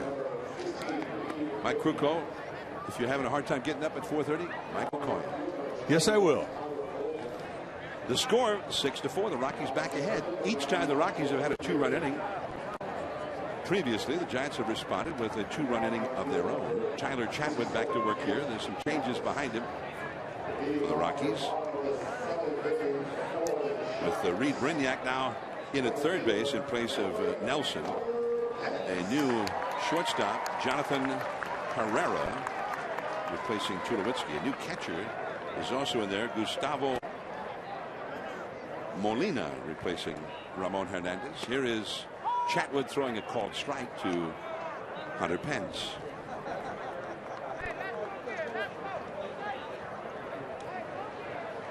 Now the windup, the 1-strike delivery. Hunter Pence, a great day today, simply because he's got 3 knocks and every one of them went to the right side of the field. There's a swing and a miss. Off-speed delivery. 1-2. Also, Tyler Colvin is now in left field. Delta Cleary in center field.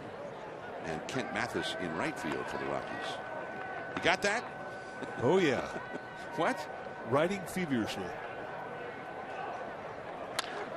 Right to the shortstop.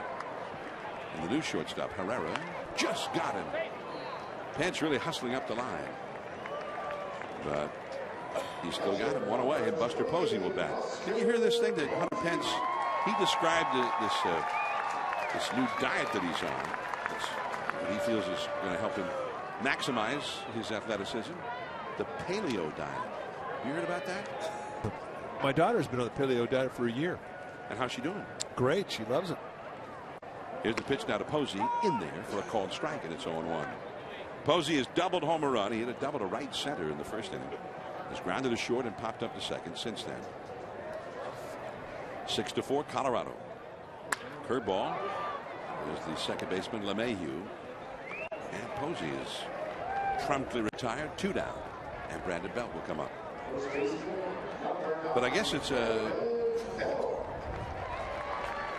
gluten and a lot of the grains and wheat, things like that are excluded, but a lot of vegetables and a lot of tubers. Tubers? Yeah. Give me an example. Well, parsnips, turnips, sweet potatoes. All right. Parsley? Oh, Sage? sure, parsley. Rosemary? Thyme, absolutely. But, you know, it's very commonplace now around baseball to see guys get into a very strict regimented diet with the idea of helping their recovery time, getting leaner. Brandon Belt, who's had a single and a double in his last 2 trips, knocked in a run with a double in the 5th. He's 2 for 3 for the day, although he's been at odds a few times with plate umpire Adam Schwartz.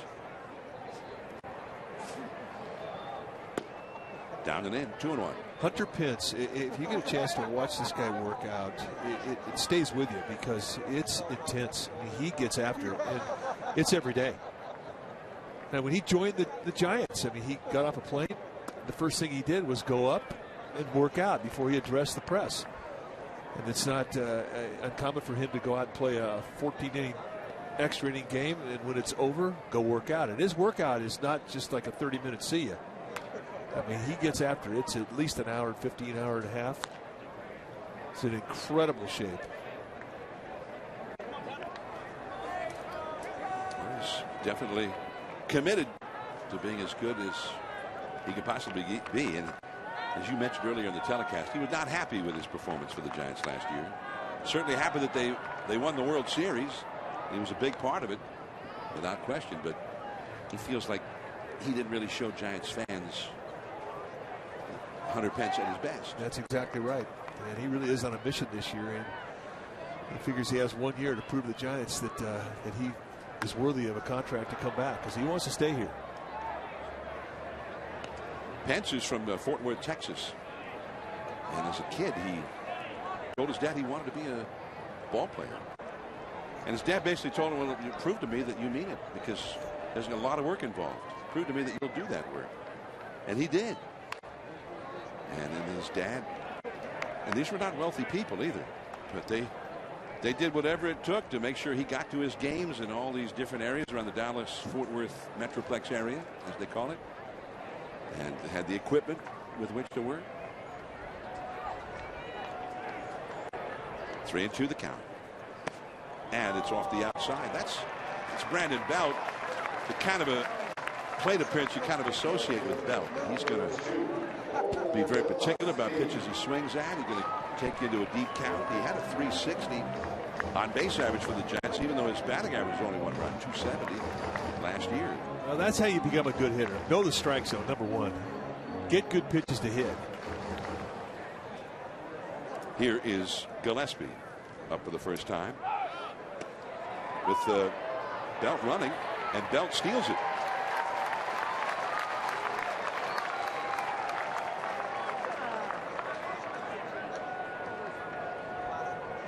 I think if you have that ability, especially in a two-out situation, you're down 1 or 2 runs, to do this, to steal a base and put yourself into a scoring position where a base hit can score you, that's a great asset as a player to have. If you look at Brandon Belt, and nobody thinks of him as a base stealer, but you know he proved last year that he can steal a bag. I mean, last year in the base stealing category, he stole 12 bases. He was throwing it out twice. Well, that makes you a base stealer. You can steal 12 bags. Double digit anything makes you a threat in that category. Let's watch him. Look in. See a guy his size, you just don't think of him as a base stealer, but he'll do it. Very smart base runner. Base side and off the glove of Brignac. So Belt stops at third. Gillespie safe at first on the infield hit. A little in between hop for Brignac. Tough play. The ball's just coming out of the shadows into the sunlight as well. Now the point you make right there, John, about, you know, we always talk about shadows and how they affect a hitter. Well, they affect an infielder, and this was really a difficult play because the ball did strobe, and it was not going to be an easy play for Brignac in any way, shape, or form. But the fact that I don't think he saw that thing very well, I think had everything to do with him not making that play. So runners at first and third for the Giants, and Brandon Crawford at the plate. Giants are trailing 6-4 here in the 7th. Chatwood, beauty. Right at the knees, right on the outside edge, strike one call. Crawford is flied out to center, singled, and struck out. He's 1 for 3. The shadows right out to the feet of the pitcher now. So right from the sunshine into the dark shadows. Just a little bit low that time. 1 ball, 1 strike. Crawford tried to get a big 2-out RBI or 2 here. Chatwood, 2 pitches, 2 little sinkers on the outside corner. Good movement running away. You consistently do that to Brandon Crawford. He'll go to left field on you. 1-1 the count. Over the middle. The shortstop, Herrera. And he got him. The inning is over. 2 men left for the Giants on to the 8th inning. It is 6-4 Colorado.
On we go to the 8th inning, 6-4.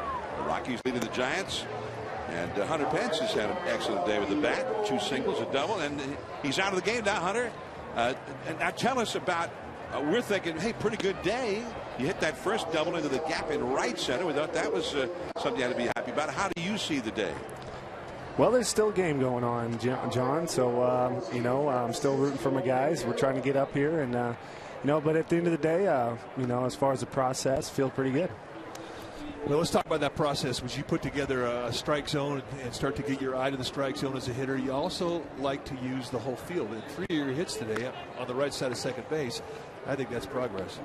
That wasn't planned. I don't think I hit a ball to the right of second base all day. Every BP ball was as far as I could hit over the fence, and then somehow I started hitting it the other way. But part of that's where they pitch you. You see the ball, hit the ball, and I think also getting a good foundation, like you said, feeling the strike zone a little more, and just feeling pretty good today. The Giants have made some changes here. The new pitcher, George Cantos, has come in, and he's facing Gustavo Molina, the new Rockies catcher, and he throws him a cold strike. Also, the Giants have Wilson Valdez now at short. Crawford is out, and Francisco Pagaro in right field, replacing Hunter Pence, and Guillermo Quiros, the new catcher, replacing Buster Posey. So hey, we were just talking about we heard this thing about this kind of a special diet you're on, the paleo diet. Is that true? Is this and you feel like this is working well for you? I started last year in September, and I call it the paleo program. I follow it pretty close, but I'm not I'm not super strict. The main thing is I try to avoid wheats. I try to avoid beans and rice, and since I've been doing it, I've been feeling a lot better. My, I guess not having as much sugars as well. So when I eliminated those things, my body kind of freed up. It took a lot of inflammation out, and you feel good on a daily basis. Wow. Well, let's talk about how you feel right now. How much more spring training do you think you need? I love to play, so I'm just enjoying that as it goes. I think Bochy knows that too. He keeps putting me in there a lot, and he asks me every day, and I enjoy playing. I like being out here. The more games, I think as I go in a row, you start to get in the flow, so to speak, and that's how the season is. So for me, the more I play, the better it is for me. This is your first spring here in the desert, right? Yeah. You've always been in Florida. Yeah. I'm enjoying it. It's this atmosphere, John, I think you guys know, it's unbelievable. St. Patty's Day, it's a lot of fun playing out here. The fans are crazy. They're having fun. Very similar to what it's like in San Francisco, but I think everywhere we go, our San Francisco fans are going. They're feeling the crowd. Is it a different kind of a thing though? Physically in Florida, you have a different kind of heat, right? Heat and a lot of humidity that goes with it. Yeah, I think not playing in like hurricane winds every day makes it a little easier in the outfield. The ball kind of flies here, so you feel a little better in the also.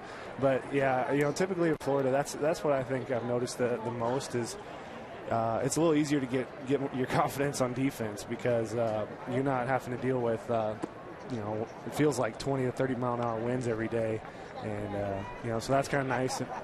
It's and also I think everyone talks about the travel. It's real good to be so close to everyone. This is Reed Brignac, and he hits a base hit to center field with one out for the Colorado Rockies, who lead 6-4. Hunter Pence is here with us right now. And these are the hits for Hunter. This is the double to right center in the first inning against Chassis. This is the base hit to right in the third, and then the RBI single to right in the fifth inning. Hey, not too bad. Hey, I haven't watched too much film. That was pretty good. All right. So, but in other words, you like the approach, though. That's what you're thinking about in spring training, primarily. Yeah, I mean, it's to me, it's more of a feel, and trying to stay more stabilized this year, and I feel like it's feeling pretty good. Just be ready early, be short, and find the barrel. So.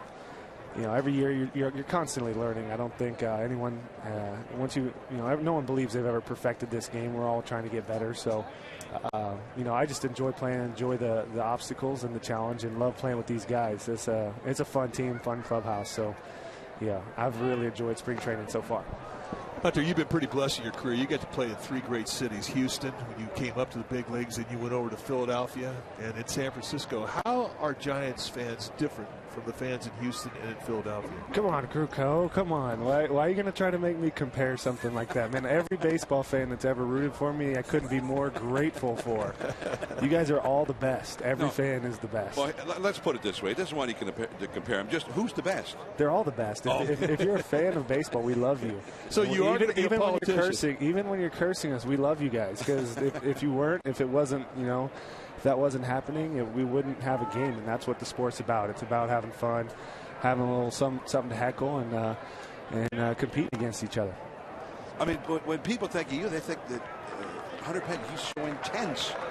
And then we saw the little speeches that your teammates they started demanding him as the postseason went along last year. But you look so intense when you gave those speeches.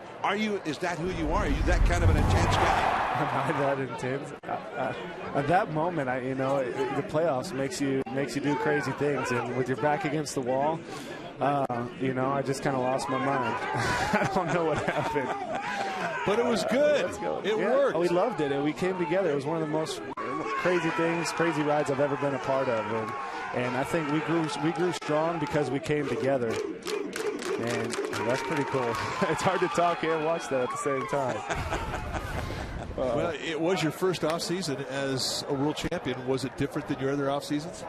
Kruko, I think it's definitely different. If I was to say it wasn't, that'd be that. It changes your life forever. To win a World Series, I couldn't be more grateful. It's an experience beyond any of my wildest dreams, and just to be a small part of that, it's unbelievable. I think all the fans, to see the joy and how they treated us is unbelievable. The parade, you guys were there. It's just you can't explain it. It's the experience is so amazing, and I'm just overly thankful to be a part. Well, Hunter Pence, the Giants pretty much kept that group together. All you guys kept who were the group together. Yeah, I mean that group that was in there huddled up in the dugout with you making the speech and whatnot. That's pretty much the group that's here right now. If you can ever get Angel Pagan back from the World Baseball Classic. Yeah, Pagan, Casilla, we got a lot of great guys still going, and the main thing is the performances and the way we all bought in. I think, like I said, we grew strength from each other. We grew, when you go out there and you make the decision, you don't see it very often, especially at this level. Actually, at any level, it's tough to get minds going in one direction, playing for each other. And there were so many sacrifices, so many guys that, hopefully it helped relax them. And the playoffs, there can be a lot of tension. You can be like, oh, I gotta do this for the team. And even Pablo, a lot of people would jump up in the middle of when we were talking and say things that were huge. And Pablo said, hey, we don't have to do this ourselves. We all got each other. If you don't get it, the next guy. And that's how we looked at it. We grew strength because we were all together no matter what. Now, George Contos is on the mound right now.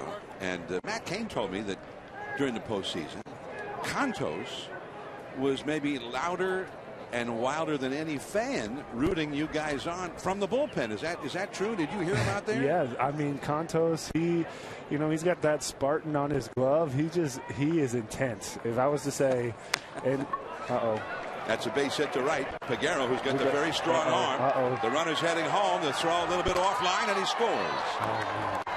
Yeah, but Contos, he stepped up big for us in the moments that he was called to come in and pitch, and he had the adrenaline going. It was like I said, there was a lot of huge people that made a big part of that run.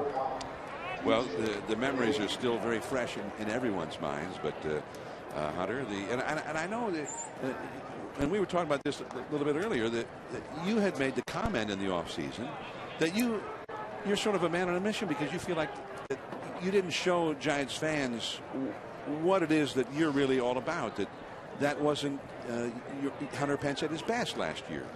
I don't know if I said that, John. I'm sort of paraphrasing. Well, tell us what you said. Maybe I didn't have the greatest average, but I give you, when I go out to play, it's about my effort. It's about going out to compete to help them win. And, at the end of the year, I felt like I did that. So I'm going to continue to do more of the same. Give you guys my all. I love you guys, and I'm going to go out there and play hard. Well, we're anxious to see it here in 2013. Many thanks, Hunter Pence. for coming on with us. We're going to the last of the 8th inning, and the Giants are trailing 7-4.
Seven to 4, the Rockies lead. The shadows have crossed most of the infield now as Tyler Chatwood goes to work against Gregor Blanco. Blanco is 0 for 2 with a walk, and he takes a called strike. Thanks again to Hunter Pence, and he straightened me out there. I misquoted him. Well, I think what fans see from Hunter Pence is what you get. I mean, he's no surprise. Personality-wise, player-wise, he's a guy who hits a comeback to the pitcher, and he's going to run a sprint down first base like he's in the Olympics. And that's just what he has always done. And, you know, he's got some unorthodox style to his game, but he's 100%. And that's what's refreshing about him. 2-2 to Blanco. Trying to get aboard, get the Giants started here. Sergio Romo, meanwhile, starts to warm up in the Giants bullpen. So it appears we'll see Sergio come the 9th inning. There he is. 2-2. Curveball whacked into right field. Mathis cuts it off. Blanco will hold at first with a single. Mathis has a very strong arm, which he showed off there. And now Brock Bond will come up. Yeah, that's a big at bat for Gregor Blanco. I mean, he was streaky. Last spring, he really got hot. He won himself a job because of what he did in spring. And as we found out during the season, he cooled off, and he can go cold.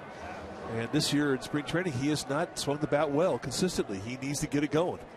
That swing of the bat right there will give him some confidence. His last 2 plate appearances, the one before that, he didn't get a hit, but he got a walk. The kind of plate appearance we come to expect from him. You're going to see a lot of pitches, foul off some tough ones, and really grit it out. And now here again, got the count deep and then got the base hit, and he needed it. He's back to the bag. Well, you can walk yourself out of a slump, no question. It all starts with getting good pitches to hit. And if you're taking walks, you're laying off corner pitches that are just out of the strike zone, seeing it better.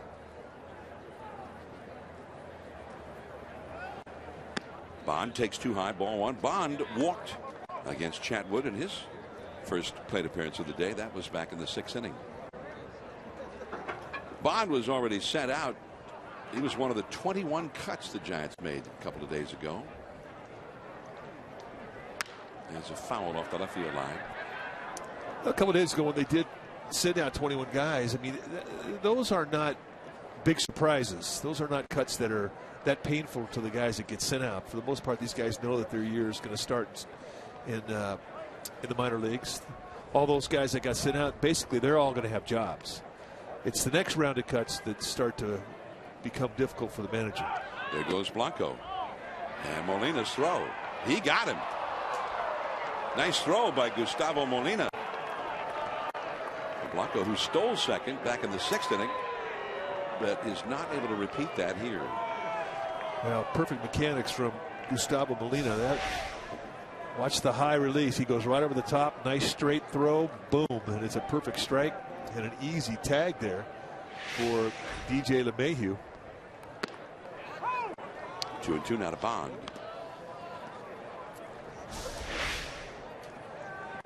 And he had a pretty good jump. I mean, everything had to be perfect. And it was.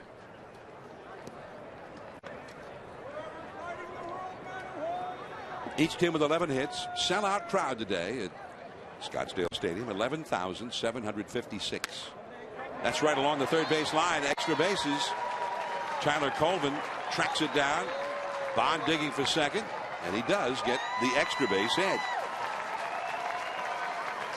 And from what we've been told about Bond, that is sort of a typical Bond kind of a hit. Opposite field, hit it sharply. He hit .332 for Fresno last year. Remember last year the Giants had Charlie Culberson, young guy who'd made his way through the system, and he was the second baseman. And ultimately the Giants, they traded him to the right side. No, nice pickup by Paulson. Chatwood covering, and Francisco Pagaro does not get a Cactus League hit on that one. 2 down, runner Bond over to third. Let's talk about Brock Bond's at bat as we'll go back to Charlie Culberson in a minute. High fastball up and away, and then staying away, which is what Chatwood will do. He goes away on the 1-1 pitch with a changeup, then again away, and an inside-out hack right down the line. And as John pointed out, Brock Bond is a guy that will use the whole field. Perfect example of it there. The Giants traded Culberson ultimately last year, and Bond ended up being given the job at second base as a result. And then he just got hot. He wouldn't give it up.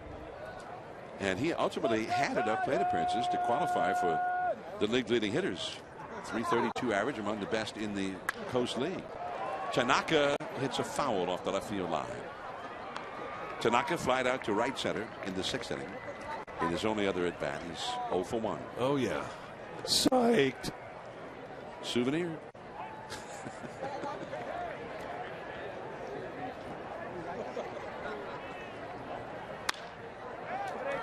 Bloop falling in there. RBI single for Tanaka. Bond comes in to score.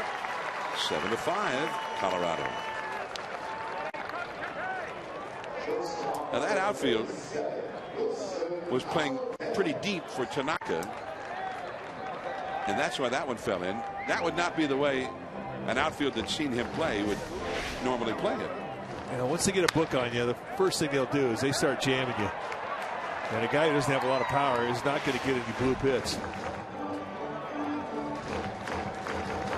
Now Wilson Valdez, another guy trying for a job. In this case, the second utility infielder job. Back to first is Tanaka. Roberto Kelly over to say something to him. Wilson Valdez, he has struggled this spring, hitting only .231. And again, Tanaka back to the bag. 7-5, Rockies, last of the 8th. Giants have been such a draw down here again this spring. Not just here. When they travel, Giants fans tend to take over other teams' ballparks. They did last night over in Goodyear at the Cleveland ballpark. Ran up as if to bunt to throw to first. He picked him off. So Tanaka picked off by Molina, and he guns down a couple of Giants base runners here in the 8th inning. 7-5 Rockies, on to the 9th. Guns.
Well, still more than half of the games this year have tickets at $20 or less. And you can check out sfgiants.com/tickets right now to make your plans before prices increase.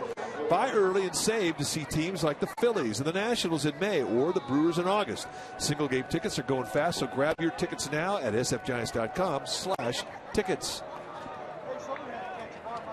7-5 Rockies as we head to the ninth inning here at Scottsdale Stadium. And Sergio Romo back with the Giants after playing in the World Baseball Classic for Team Mexico.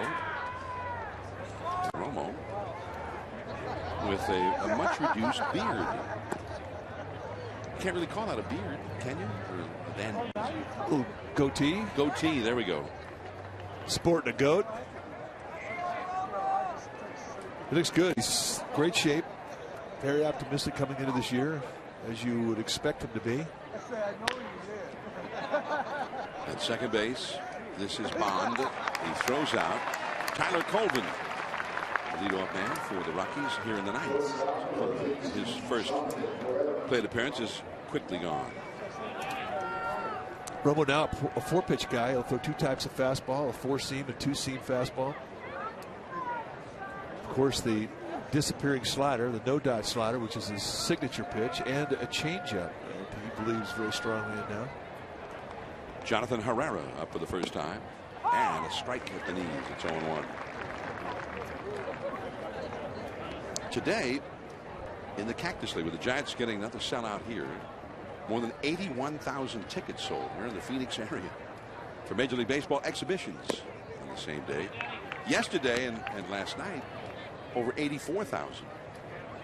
The Giants, after selling out the crowd here in this stadium yesterday, sellout crowd, went over to Goodyear and sold out that ballpark and set a stadium record at Goodyear last night. Wilson Valdez. And he pulled him off the bag. Herrera, who's a fast runner. Valdez did not make a very good throw.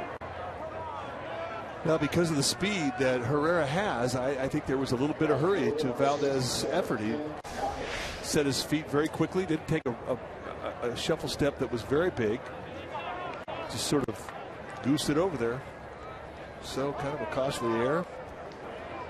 When you're trying to make the team and your defense is your game, those are costly in the way they evaluate you. So here's Kent Mathis now, up for the first time. 1 on, 1 out, and a pop-up. The catcher, Quiros, goes out. The third baseman, Tanaka, calls him off. 2 down. Sergio Romo. And Giants fans remember well the final pitch of the World Series.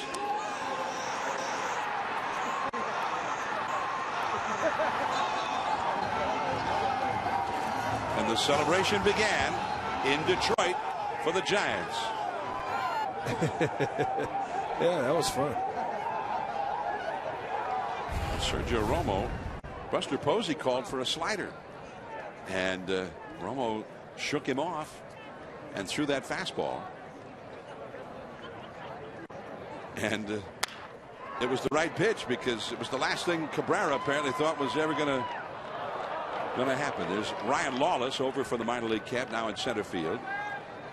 And the runner stops at second base. Romo, in the postseason last year, was in 10 games, 10 2/3 innings, 4 hits allowed, and 1 walk.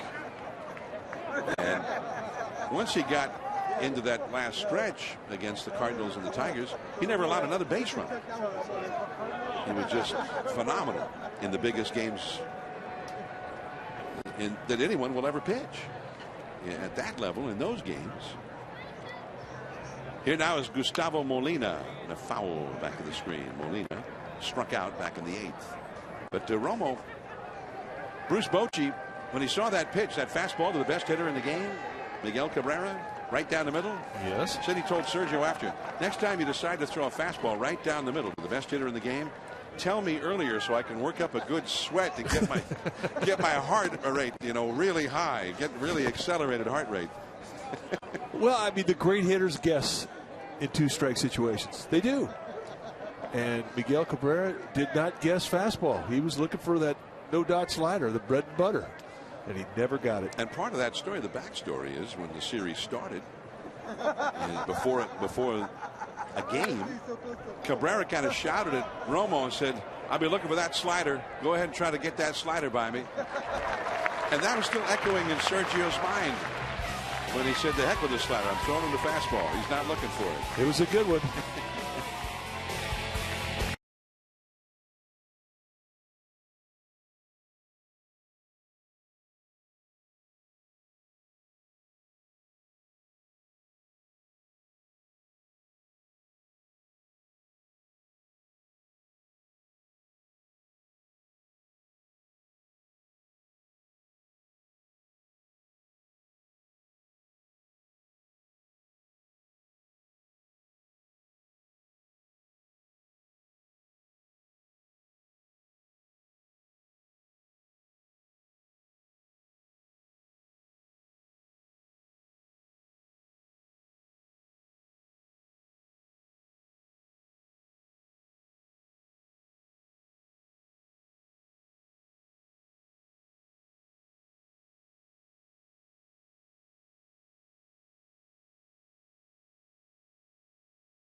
Now to the last of the ninth, last chance for the Giants. They're trailing 7-5 to the Colorado Rockies. Tyler Chatwood still in there here at Scottsdale Stadium. I'm John Miller with Mike Krukow and Dave Fleming from the desert.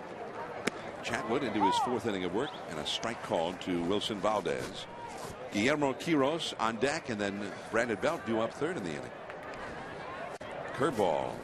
Now that looked like a pitch to hit, but he didn't quite get it. Hit it right back to the screen. Little breaking ball had some hang time right at the belt. Those are good pitches to hit. Valdez has been around a while. And he gets a base hit here on a 2-strike count. Well, we were talking about Sergio Romo, and remember the driving rain in San Francisco. 2 down in the ninth inning, game 7. And this was Matt Holliday. And Marco Scutaro looking up into that rain. Scutaro, the MVP of the League Championship Series, and at that moment the Giants had won the National League pennant. The celebration began on a very, very wet field. It was surreal as to how wet it was. Rain was coming down, and it was Matt Holliday, who really I thought had a play that sort of turned the whole series around when he took out Marco Scutaro at second, and it really blew him up. And we thought at the time ended his season with a knee injury. He sprained his knee. He stayed in. He stayed in the series. And he ended up having 14 hits and 28 at bats in the series. And there was irony in that the last out of the series, it would be a pop up from Holliday to Marco Scutaro. What a night! More than just a little irony. Yeah. Now time taken, and the Rockies send Jim Wright, the pitching coach, out to the mound. In the National League Division Series, Game 5 in Cincinnati, it was Sergio Romo and Scott Rowland down on strikes. That was his 35th pitch. He worked hard to get through that one. How about the body block that Romo laid on? And I never saw that. Who was that? Somebody came running out the pile and got smoked. Well, we'll have to find out who was down with an injury all through the winter. Get the last out, then completely smoke your teammate in celebration. Oh well, it was all good. Guillermo Quiros now. And the count is 3-0. Oh, yeah, take that. Is Eli Whiteside.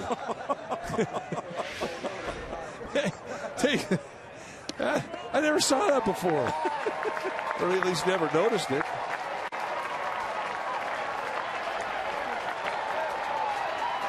Eli probably had a couple of good bruises as souvenirs of that postseason. That was awesome. Now Walt Weiss is going to go out. They have Danny Rosenbaum, a left-hander, throwing in their bullpen to the Rockies. And Walt Weiss, this is a spot where he would bring in a left-hander in the regular season with a 2-run lead, ninth inning. Although probably not in the ninth inning because he'd bring in his closer would be in. Rafael Betancourt will be the closer for the Rockies this year. And he is a right-hander. Spot for him to get a look at Rosenbaum in a spot where he would use a left-hander. 2 men on with nobody out, and the hot-hitting Brandon Belt coming up. The Giants trying to mount a comeback here in the ninth. We'll be right back.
Last of the ninth inning. Giants fans still hanging in there, even though it's just a Cactus League friendly. On a Sunday, St. Patrick's Day, 2013.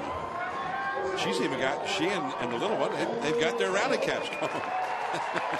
Oh, yeah, they're feeling it here on St. Patrick's Day. You got to think lucky on St. Patrick's Day. So there is Dan Rosenbaum. He's having a good solid spring. No strikeouts in 8 innings. 10 runners allowed. Lefty's hitting 250 against him. And he's facing a hot hitting lefty right here. Brandon Belt. 2 men on, nobody out. Just off the outside. Rosenbaum, a Rule 5 guy they picked up from the Washington Nationals. And the way the Rule 5 works is that if you bring a guy over as a Rule 5, he's got to make your team. If you don't include him on your roster as you break north, you have to offer him back to his previous team at half the price you got. But the Rockies are thinking this guy's legit. They're thinking he's going to be a part of this club. They like him. Giants today have had a lot of base runners. They've had 14 hits and they've received 4 walks, but only to 5 runs. Nice foul back behind the plate. Now it's 2-1. Keeping the ball down. 3 hits for the Giants today in 14 at-bats with runners in scoring position. Brandon Belt has had 2 hits, a single leading off the 4th and an RBI double with 2 down in the 5th. He walked his last time. Got the outside, and he argued with him about a call like that in the 1st inning and again here in the 9th inning. And you see how wide they set the target, and watch how wide he goes out to catch the ball. I mean, if it caught the corner, it wasn't very big.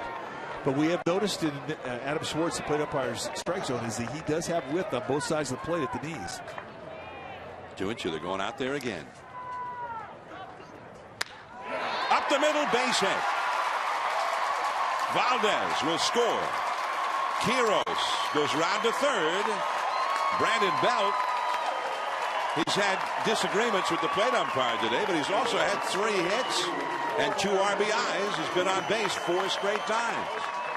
And the possible tying run is now at third base with nobody out. And they set up outside, and he puts it pretty much where he wants to on the outside corner. But Brandon Bell having to believe if they went out there once and they got the strike, he'd go out there again, look it away, goes right back up the middle. Nice 2-strike swing.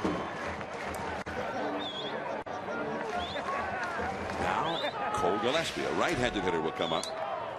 So Bell did first. He's the possible winning run for the Giants. Nobody out. Rosenbaum. And the breaking ball for a strike.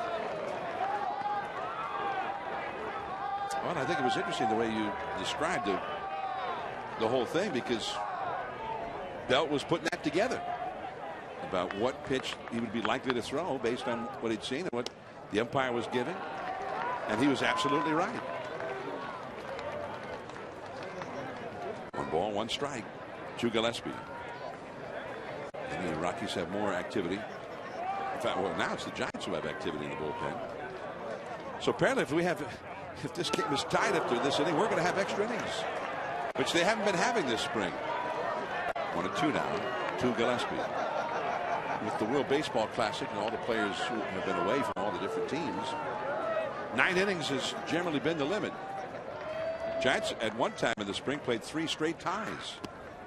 Ball went 9. There's a ball in the dirt on the inside. A nice save there by Gustavo Molina, the catcher. Remember, the possible tying runs over at third base. Although Quiros is the runner, and he is not very fast. Gillespie trying to knock him in. Gillespie, who's gone cold with the bat here lately. 2-2. He bounces it over to the Rockies dugout. Foul.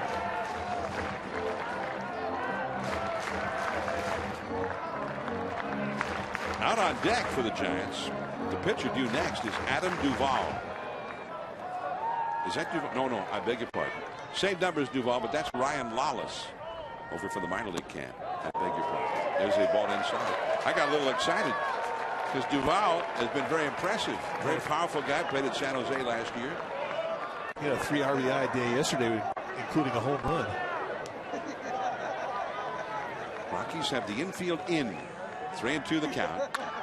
That one is hit deep into left center field. Way back there is Cleary. And it's a home run! Cole Gillespie got one up into the jet stream and right out of the yard for a game-ending home run.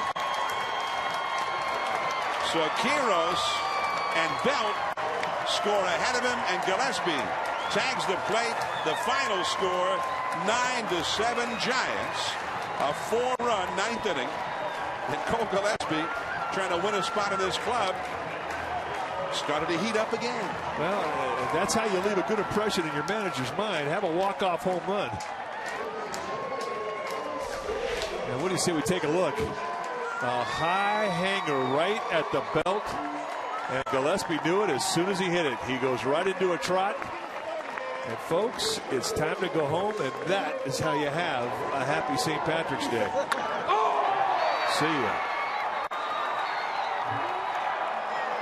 And there was, over the wall. That's no cheapie in this ballpark. So 9-7 Giants at the 11,756, the sellout crowd. And they celebrate. They got what they wanted here. A Giants comeback in the 9th, making Sergio Romo the winning pitcher. And Rosenbaum takes the loss. 9-7 Giants. 16 hits for the Giants, 12 for the Rockies. And so the Giants now, with a lot of reason to celebrate with a nice win, get a day off tomorrow. Indeed, a second off day, a rare second off day in spring training. But today, a lot of good things happened. A good work day for Tim Lincecum. He made some adjustments. He started off high in the strike zone, got the ball down a little bit. And big days from Hunter Pence and Brandon Bell. Now tune in to Comcast Sportsnet Bay Area Saturday at 1 for more Cactus League action. The Giants and A's from Scottsdale next Saturday. We'll be back with you on NBC Bay Area Friday night, March 29th. From AT&T Park, it'll be the Giants and the A's, a little Bay Bridge Series exhibition action. That'll be a 7 o'clock telecast on Friday, March 29th. We hope you will join us then. Now, for Mike Krukow and Dave Fleming and our colleague Dwayne Kuiper, I'm John Miller. Thanks for tuning in. We hope you enjoyed the telecast. The Giants win it 9-7 here in the desert. And now, from Scottsdale, happy St. Patrick's Day to you and yours.